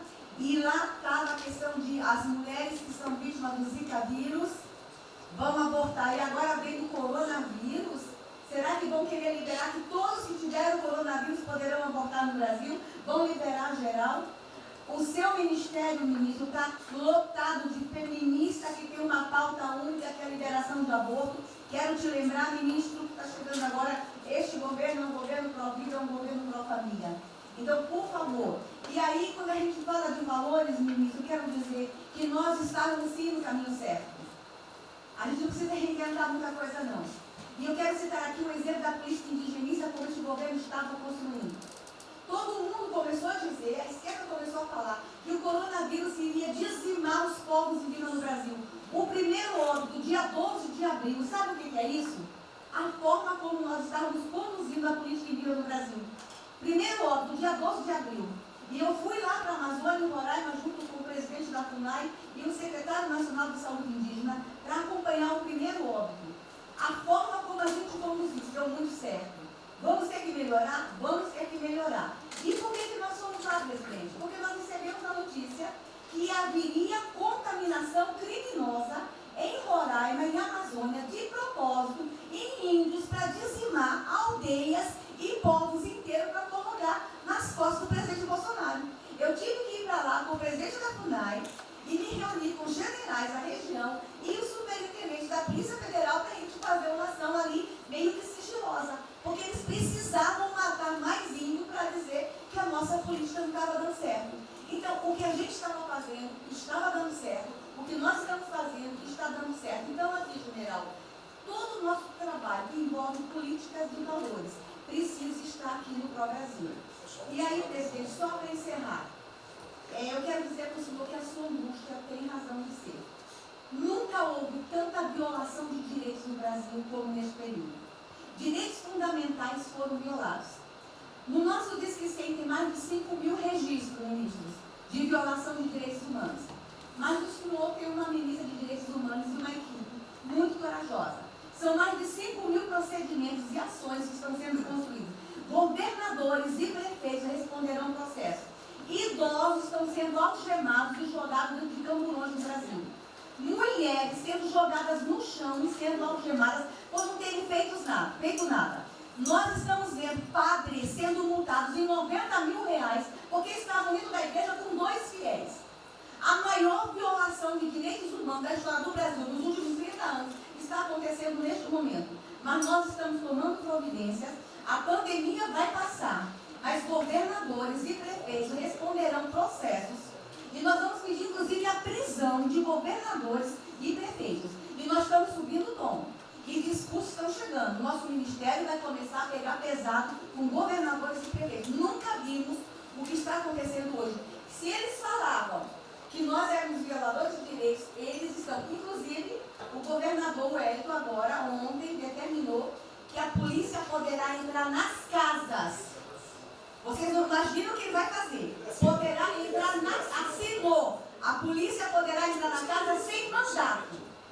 Então, assim, as maiores violações estão acontecendo nesses dias. Então, nós estamos fazendo enfrentamento de mais de 5 procedimentos. O nosso ministério já tomou a iniciativa e nós estamos pedindo, inclusive, a prisão de alguns governadores. Então, está aí algumas respostas. Valores. Por favor. Valores. Posso falar? Pode falar. Vamos dar mais. Houve aqui uma apresentação, uma representação do ministro Paulo Guedes, que a senhora vai receber mais dinheiro. Obrigada. Ministro Marcelo, por favor. Obrigado, vou ser bem breve também. Primeiro, parabenizar o ministro Braga Neto pelo... Eu queria só dizer uma coisa seguinte, eu fico bem, cara. Não é trabalho meu, é trabalho da equipe e eu roubei ideia de um tanto de gente. Eu roubei ideia aqui, ali, eu roubei ideia, tá? Eu aproveitei a ideia, eu só coordenei. Um cronograma importante do projeto, obviamente, todos os ministérios, como o Ministério do Turismo também, já estamos finalizando até amanhã esse programa de retomada. E, presidente, o turismo, obviamente, ele tem uma importância muito grande para a economia, o Paulo Guedes sabe disso, mais de 8%, ou seja, quase 10% do PIB nacional é turismo. E o presidente falou que vai extinguir o Ministério porque o turismo acabou. Agora precisa do Ministério mais do que nunca, presidente. O turismo ele vinha numa crescente muito importante. O ano de 2019 cresceu 2,6%, enquanto a economia cresceu 1%, gerou 163% a mais de emprego do que o ano de 2018. E, obviamente, no meio dessa pandemia, foi o primeiro a ser impactado de forma brutal. O Rogério Marinho sabe bem disso e nos ajudou muito aí. Quero aproveitar para agradecer o Paulo Guedes, a Marinho também nos ajudou muito nesse processo, de contemplar, ou seja, de ter um plano de ação que viesse evitar o desmonte do setor do turismo, porque grande parte das empresas do turismo passou de um fluxo de caixa de 100 para 0 de um dia para o outro. Então, ações como a suspensão de contrato de trabalho, o ministro Moro também agradeço, teve uma ação fundamental para o setor, que foi uma medida provisória que contemplasse ambas as partes, tanto o consumidor quanto as empresas, através da Senacom, que impediu judicializações em massa, porque aquela pessoa que comprou o ingresso de um show ou um pacote turístico, ela, se fosse para cima das empresas ainda para pedir o reembolso de imediato, isso seria catastrófico, geraria mais desemprego ainda.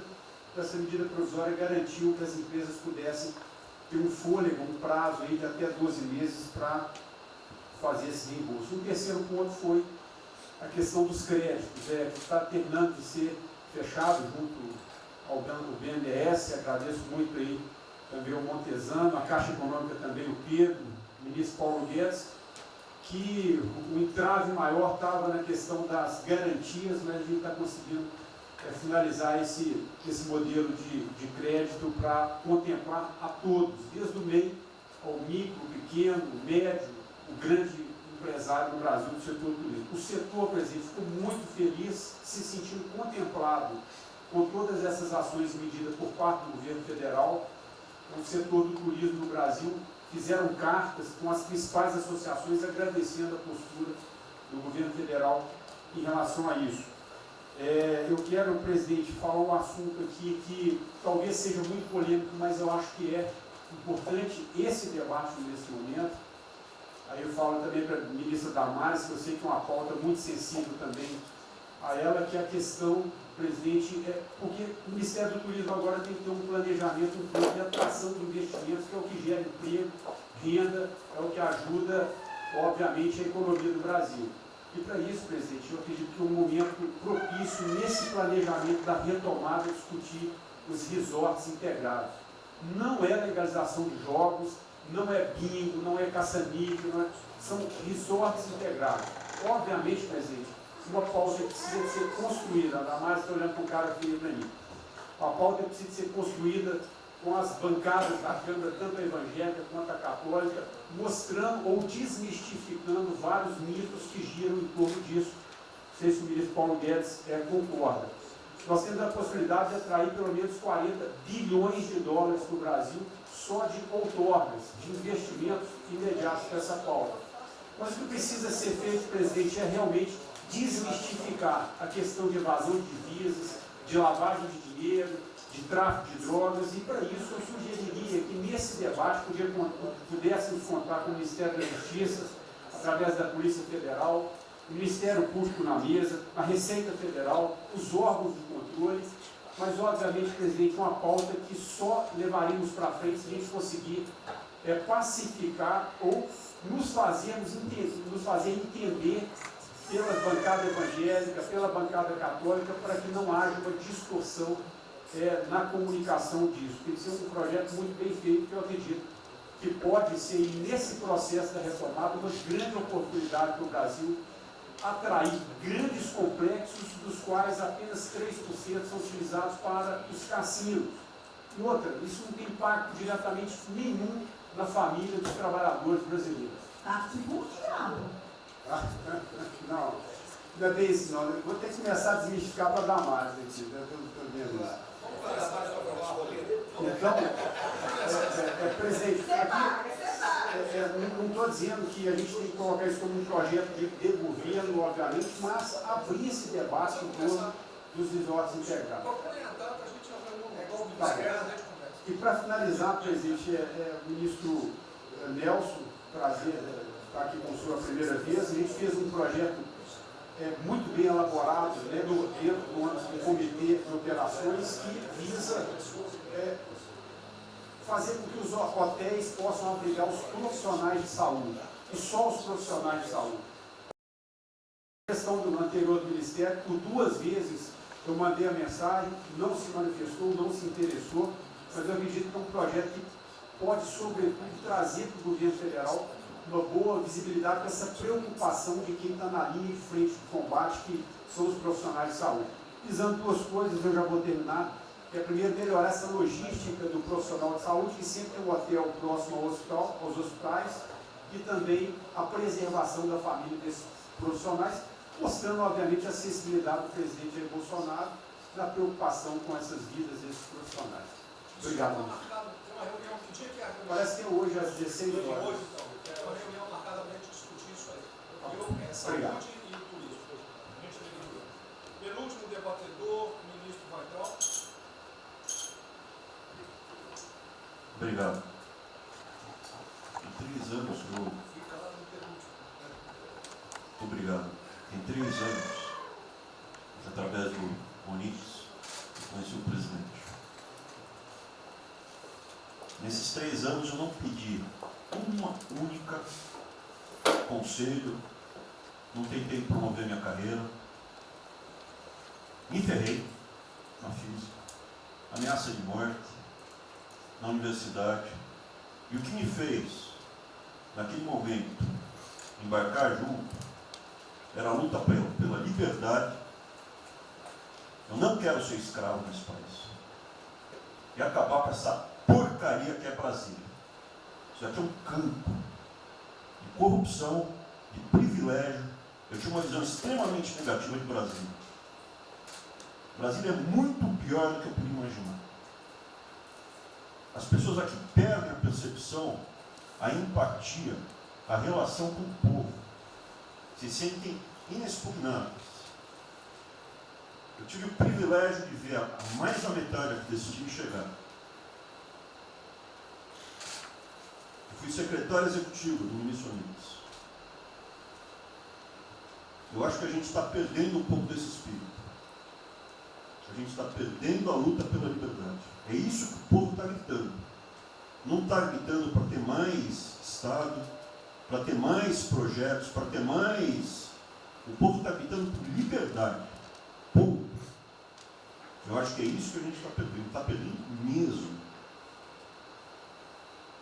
O povo está querendo ver o que me trouxe até aqui.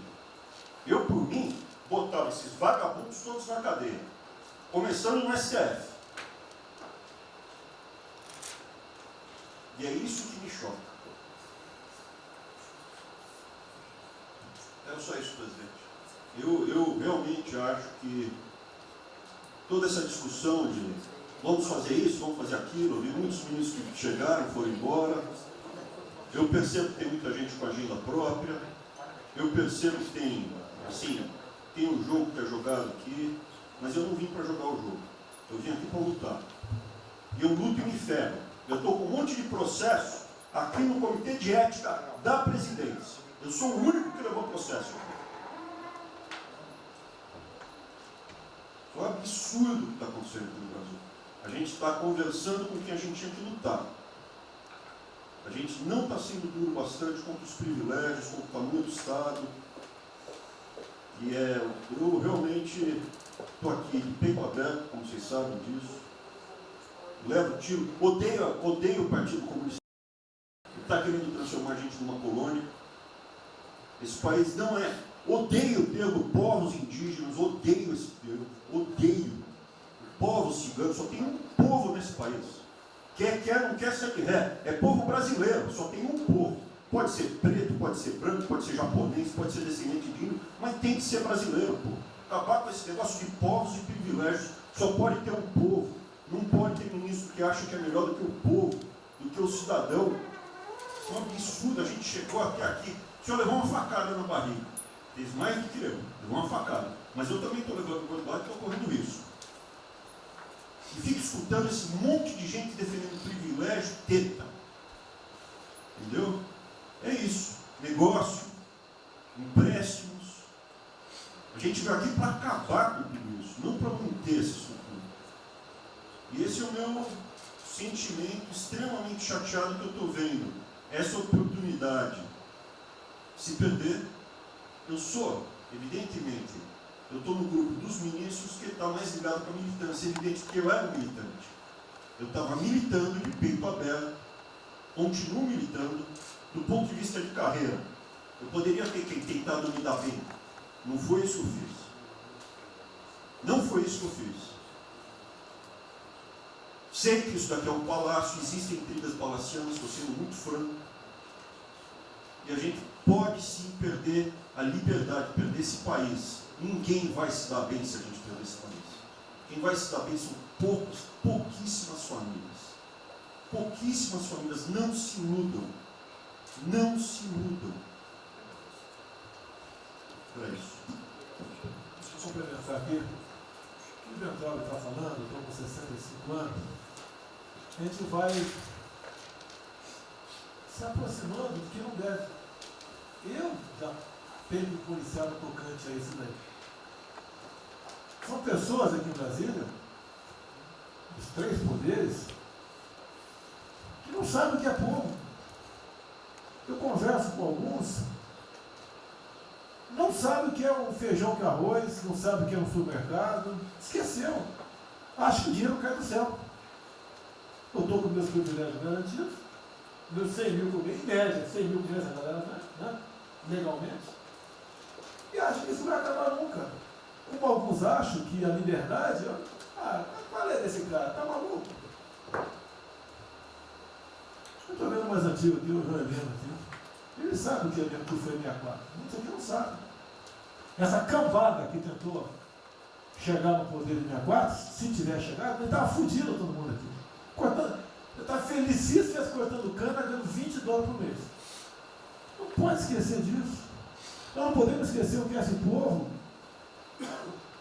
Eu vou convidar os ministros para domingo e passar essa evento da Guadia. Convite, né? Não é missão, mas convite. Para ver como é que está o cara na esquina. Depois ver uns merda para falar aí, né? Uns merda de sempre.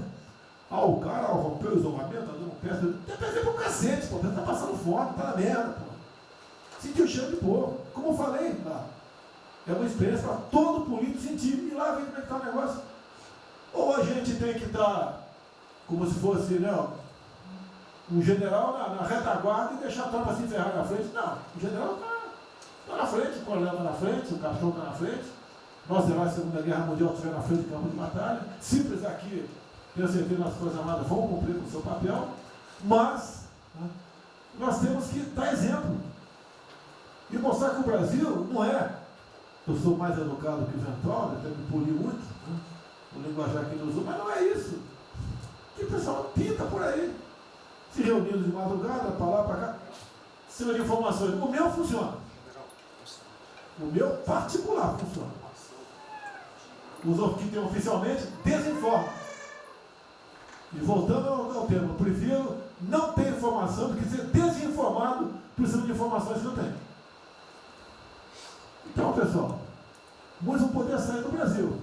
Mas não quero sair, ver a minha irmã de Eldorado, outra de Cajati, o coitado do meu irmão, capitão do exército de Miracatu, se fuder, pô.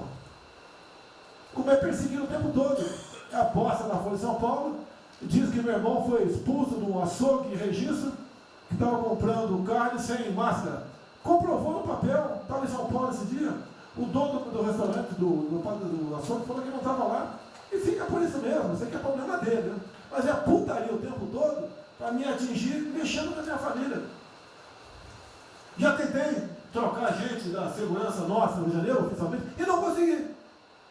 Isso acabou. Eu não vou esperar fuder minha família toda, de sacanagem, ou amigo meu, porque eu não posso trocar alguém da segurança na ponta da linha que pertence à estrutura. Vai trocar. Se não puder trocar, troca o chefe dele. Pode trocar o chefe dele? Troca o ministro. E ponto final. Não estamos aqui para brincadeira. Eu vi um garoto aqui, com todo respeito, do BNDES. Eu conhecia, ele usava calção lá. Pode ver nos Estados Unidos para cá, podia estar muito bem lá. Veio para cá, eu tentava mudar o Brasil com o vídeo do Paulo Guedes. E amigos dos pais dele, coincidência, né, Paulo Guedes? Eu não lembro dos teus pais, não de você, tá certo? Mas alguém que está investindo aqui. E todos nós temos que pensar nisso. O que esses filhos de Maia Raquel, é a nossa liberdade. Olha, como é fácil impor uma ditadura no Brasil, como é fácil. O povo não é nem ligado. Por isso que eu quero, de ministro da Justiça, ministro da Defesa, que o povo se arme. Que a garantia que não vai ter um filho da puta aparecer para impor uma ditadura aqui. Que é fácil impor uma ditadura. Facílimo. Um bosta no prefeito, faz um bosta no decreto, algema e deixa todo mundo dentro de casa. Se eu tivesse armado, ia para a rua. E se eu fosse ditador, né, eu queria desarmar a população. Como todos fizeram no passado, quando queriam, antes de impor a sua respeito da ditadura. Aí, que a demonstração nossa, eu peço ao Fernando e ao outro, que por favor assine essa portaria hoje, que eu quero dar um puta do recado para esses bosta. Por que eu estou armando o povo? Porque eu não quero uma ditadura. E não dá para segurar mais. Não dá para segurar mais. Quem não aceitar as minhas bandeiras, Damares, família, Deus, Brasil, armamento, liberdade de expressão, livre mercado, quem não aceitar isso está no governo errado.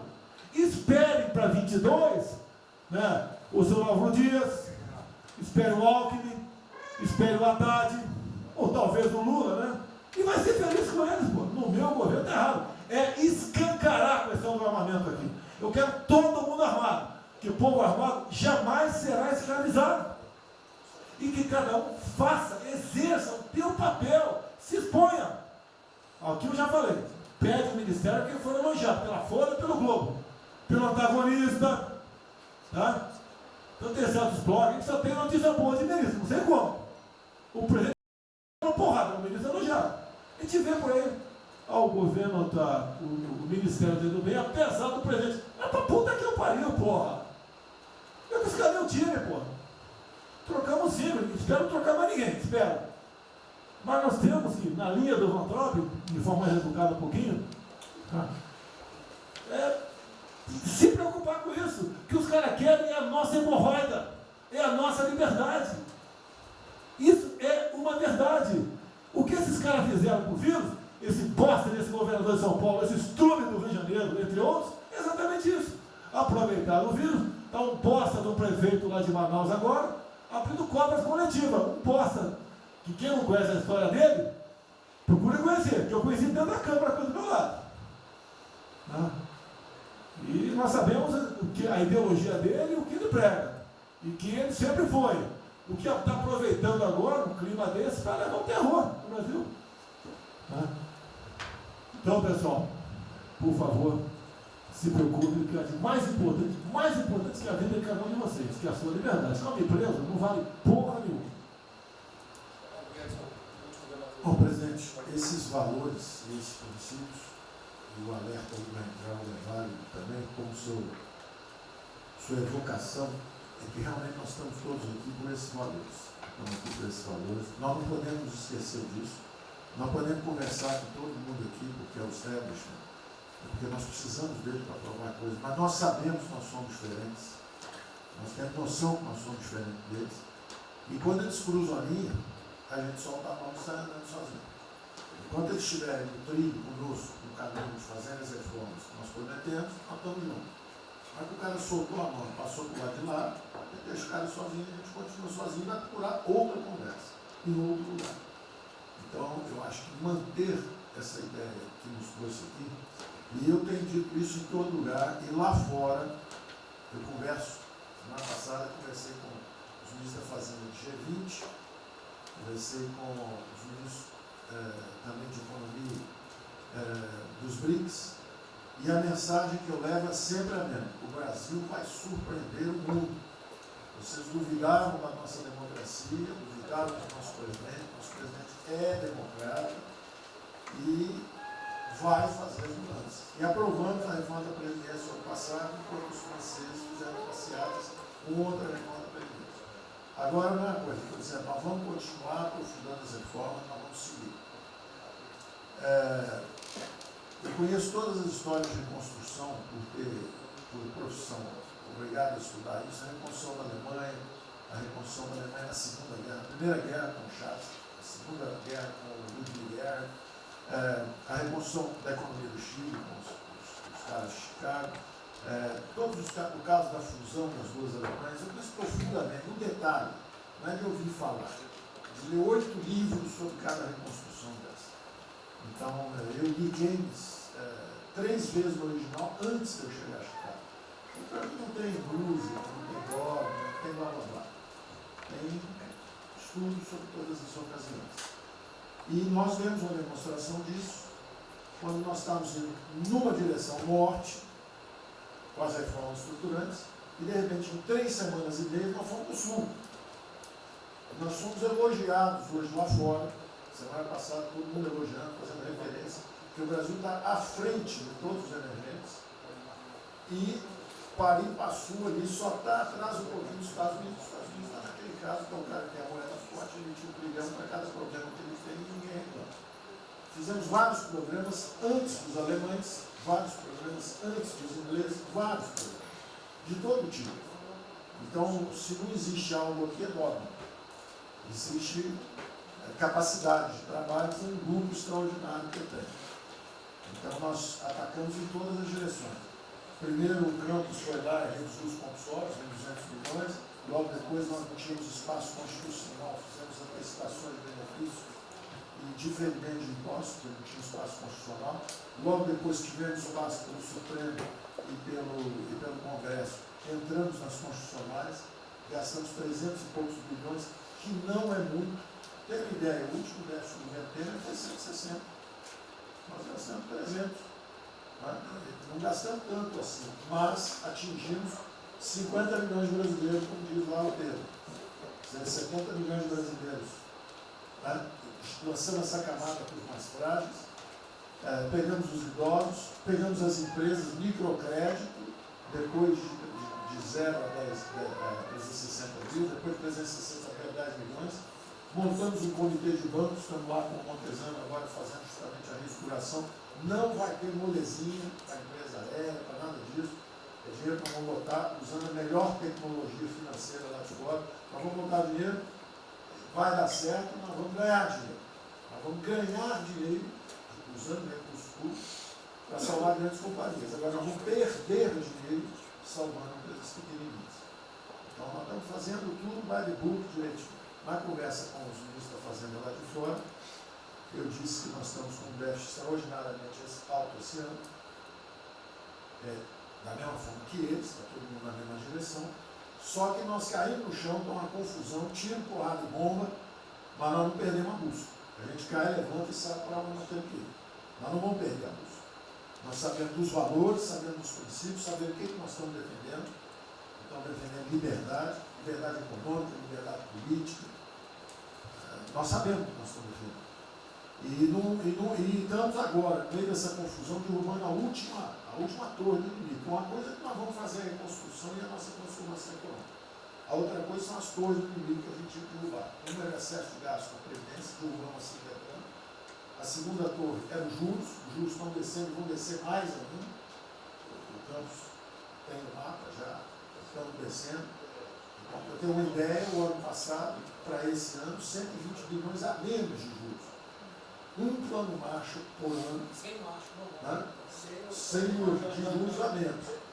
Então nós sabemos, e é nessa confusão toda, todo mundo está achando que estão distraídos, abraçaram a gente, enrolaram com a gente, nós já botamos a granada no bolso do inimigo. 2 anos sem aumento de salário. Era a terceira torre que nós tínhamos que derrubar. Nós vamos derrubar agora também. Isso vai nos dar tranquilidade de ir até o final. Não tem jeito de fazer um impeachment se a gente tiver com as contas arrumadas, tudo em dia. Acabou, não tem jeito, não tem jeito. E o presidente está no ponto futuro. Porque o presidente falou assim, tudo bem, tem a primeira onda que é da saúde, mas tem a segunda que é da economia. E uma vem agarrada com a outra. Nós estamos ainda tentando sair da primeira, a segunda já está querendo bater. Eu ainda acho que nós estamos preservando os sinais vitais da economia brasileira. Ela, para mim, ainda é um urso hibernando. Baixa sua energia para zero, consumo de energia para quase zero, só respira. Mas quando você sai da luta, você sai para comer o primeiro bicho não passar, você tem força. Nós não podemos deixar isso graças à super safra da nossa Tereza, à logística do Tarcísio, a comida está chegando, as exportações estão subindo, a China é aquele cara que você sabe que você tem que aguentar, porque para vocês terem uma ideia, para cada $1 que a gente exporta 3 na China. Você sabe que ele é diferente de você, você sabe que geopoliticamente você está do lado de cá. Agora você sabe o seguinte, não deixa jogar fora aquilo ali não, porque aquilo ali é comida nossa, né? Estamos exportando para aqueles caras. Não vamos vender para eles, é um político nosso. Mas vamos vender a nossa soja para eles. Isso a gente pode vender à vontade. Eles vão comer. Eles vão comer. A Índia também vai precisar comer. Vai ser o trading da água. Eles vão dizer que é a melhor trading da água. Um dia alguém comentou comigo, acho que foi o Ramos, não foi, Ramos? Foi. É o trading da água. Quer dizer, os caras precisam de alimento, não tem água, nós temos muito mais água que eles têm. Então eles vão ter que abrir mão da agricultura para fazer outras coisas e nós vamos poder exportar para eles também.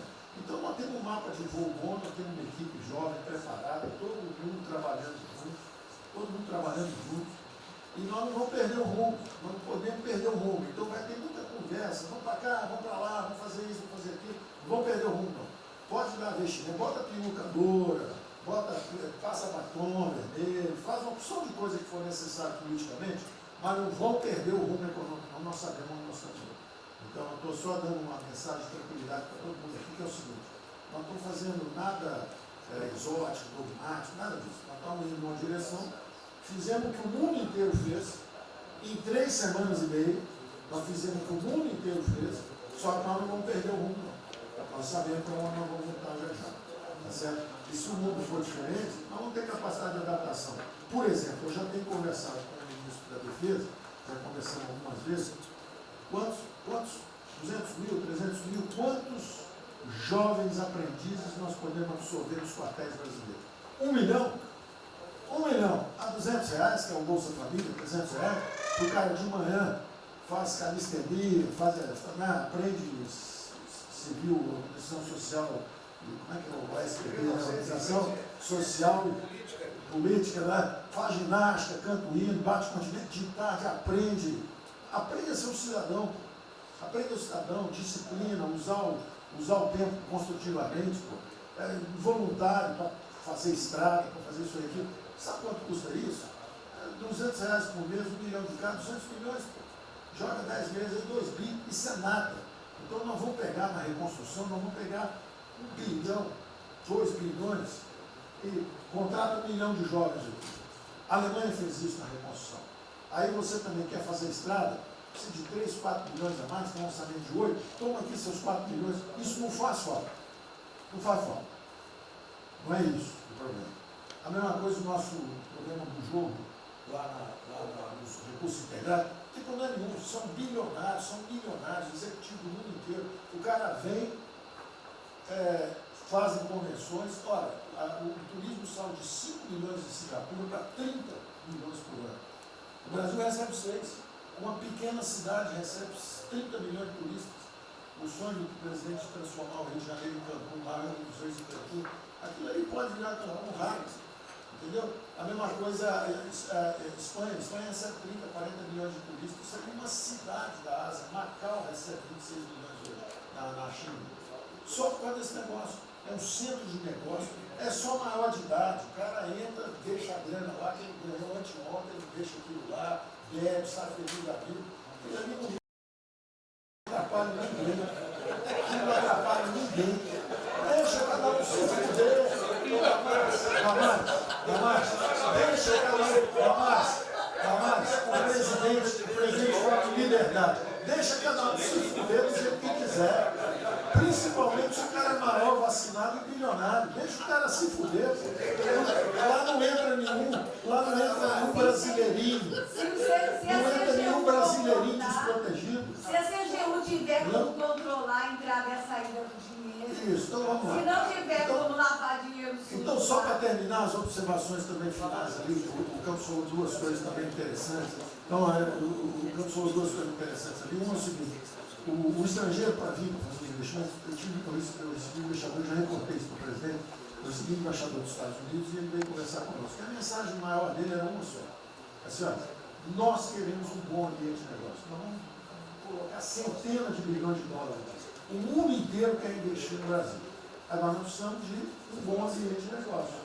Simplificação de impostos, segurança jurídica, coisa desse tipo. Né?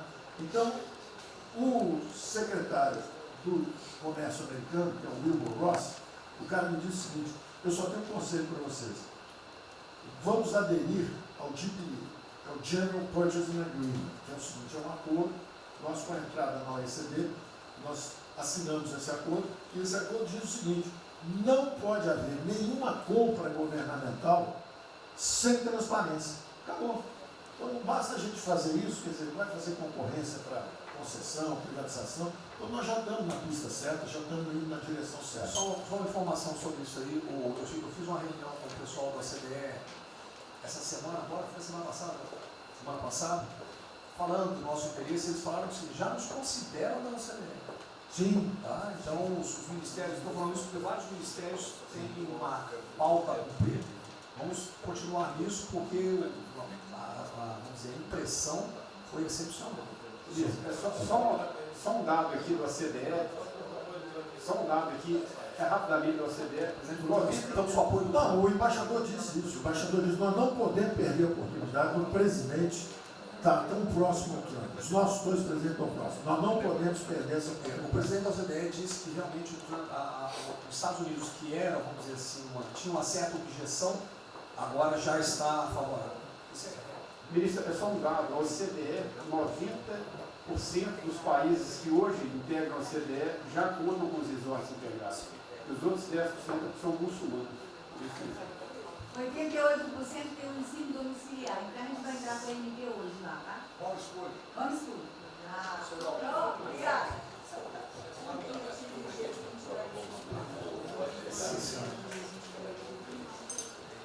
Uma nova ordem para o coronavírus, muitos países vão colocar regras para ter estoque novamente. Eu acho que não é o nosso caso. Nós temos que ter acesso a mercado.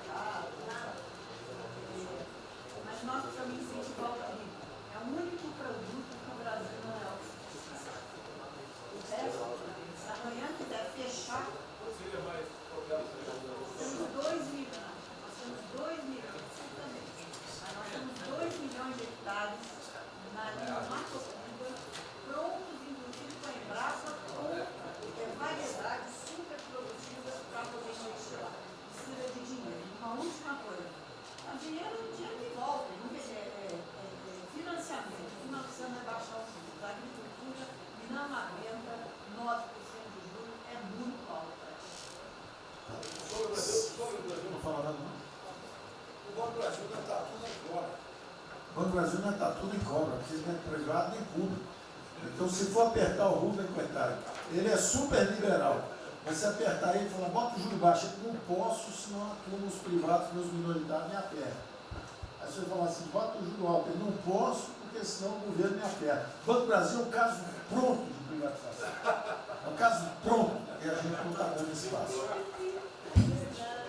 Só já notou que o BNDES e a Caixa, que são nossos públicos, a gente faz o que a gente quer. O Banco do Brasil não consegue fazer nada, e tem um liberal lá. Então tem que vender essa porra logo.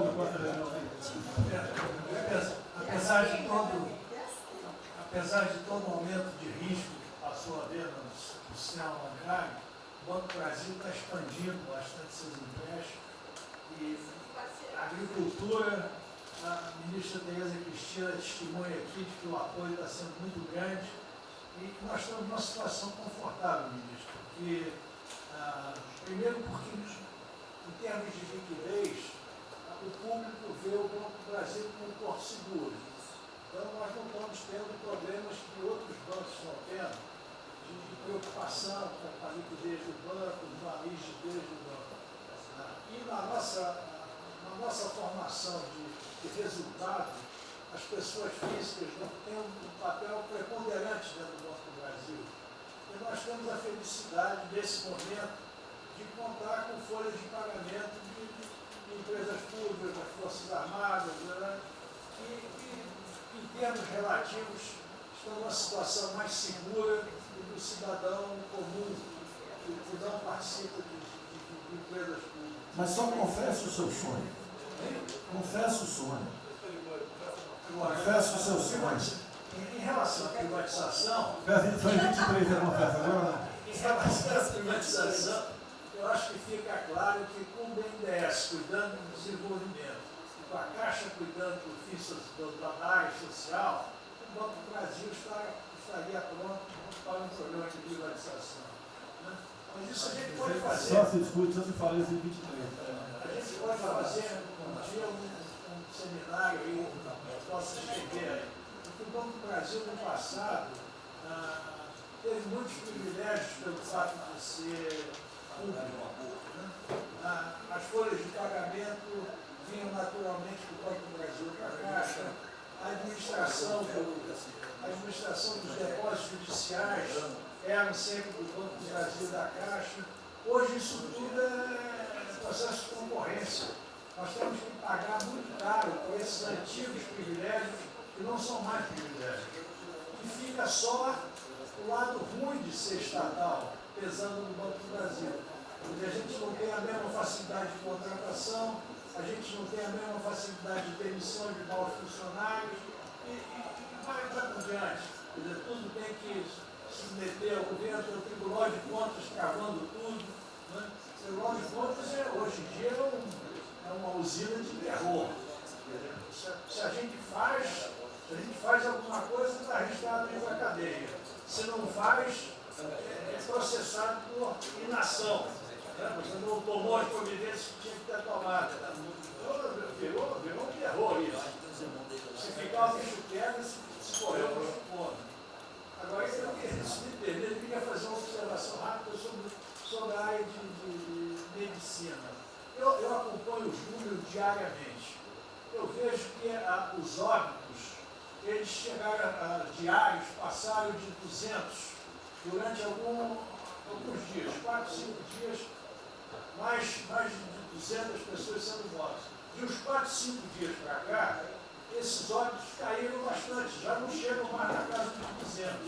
A minha sensação, de quem não é especialista no negócio, mas que observa os números, é que o tal do pico, o tal famoso pico, que gerava tantas preocupações, a minha sensação é que esse pico já passou. Né? Agora... É que o senhor não viu o número que nós mostramos agora, mas isso é outra história. Senhores, sem querer cortar, muito obrigado a todos, porque senão...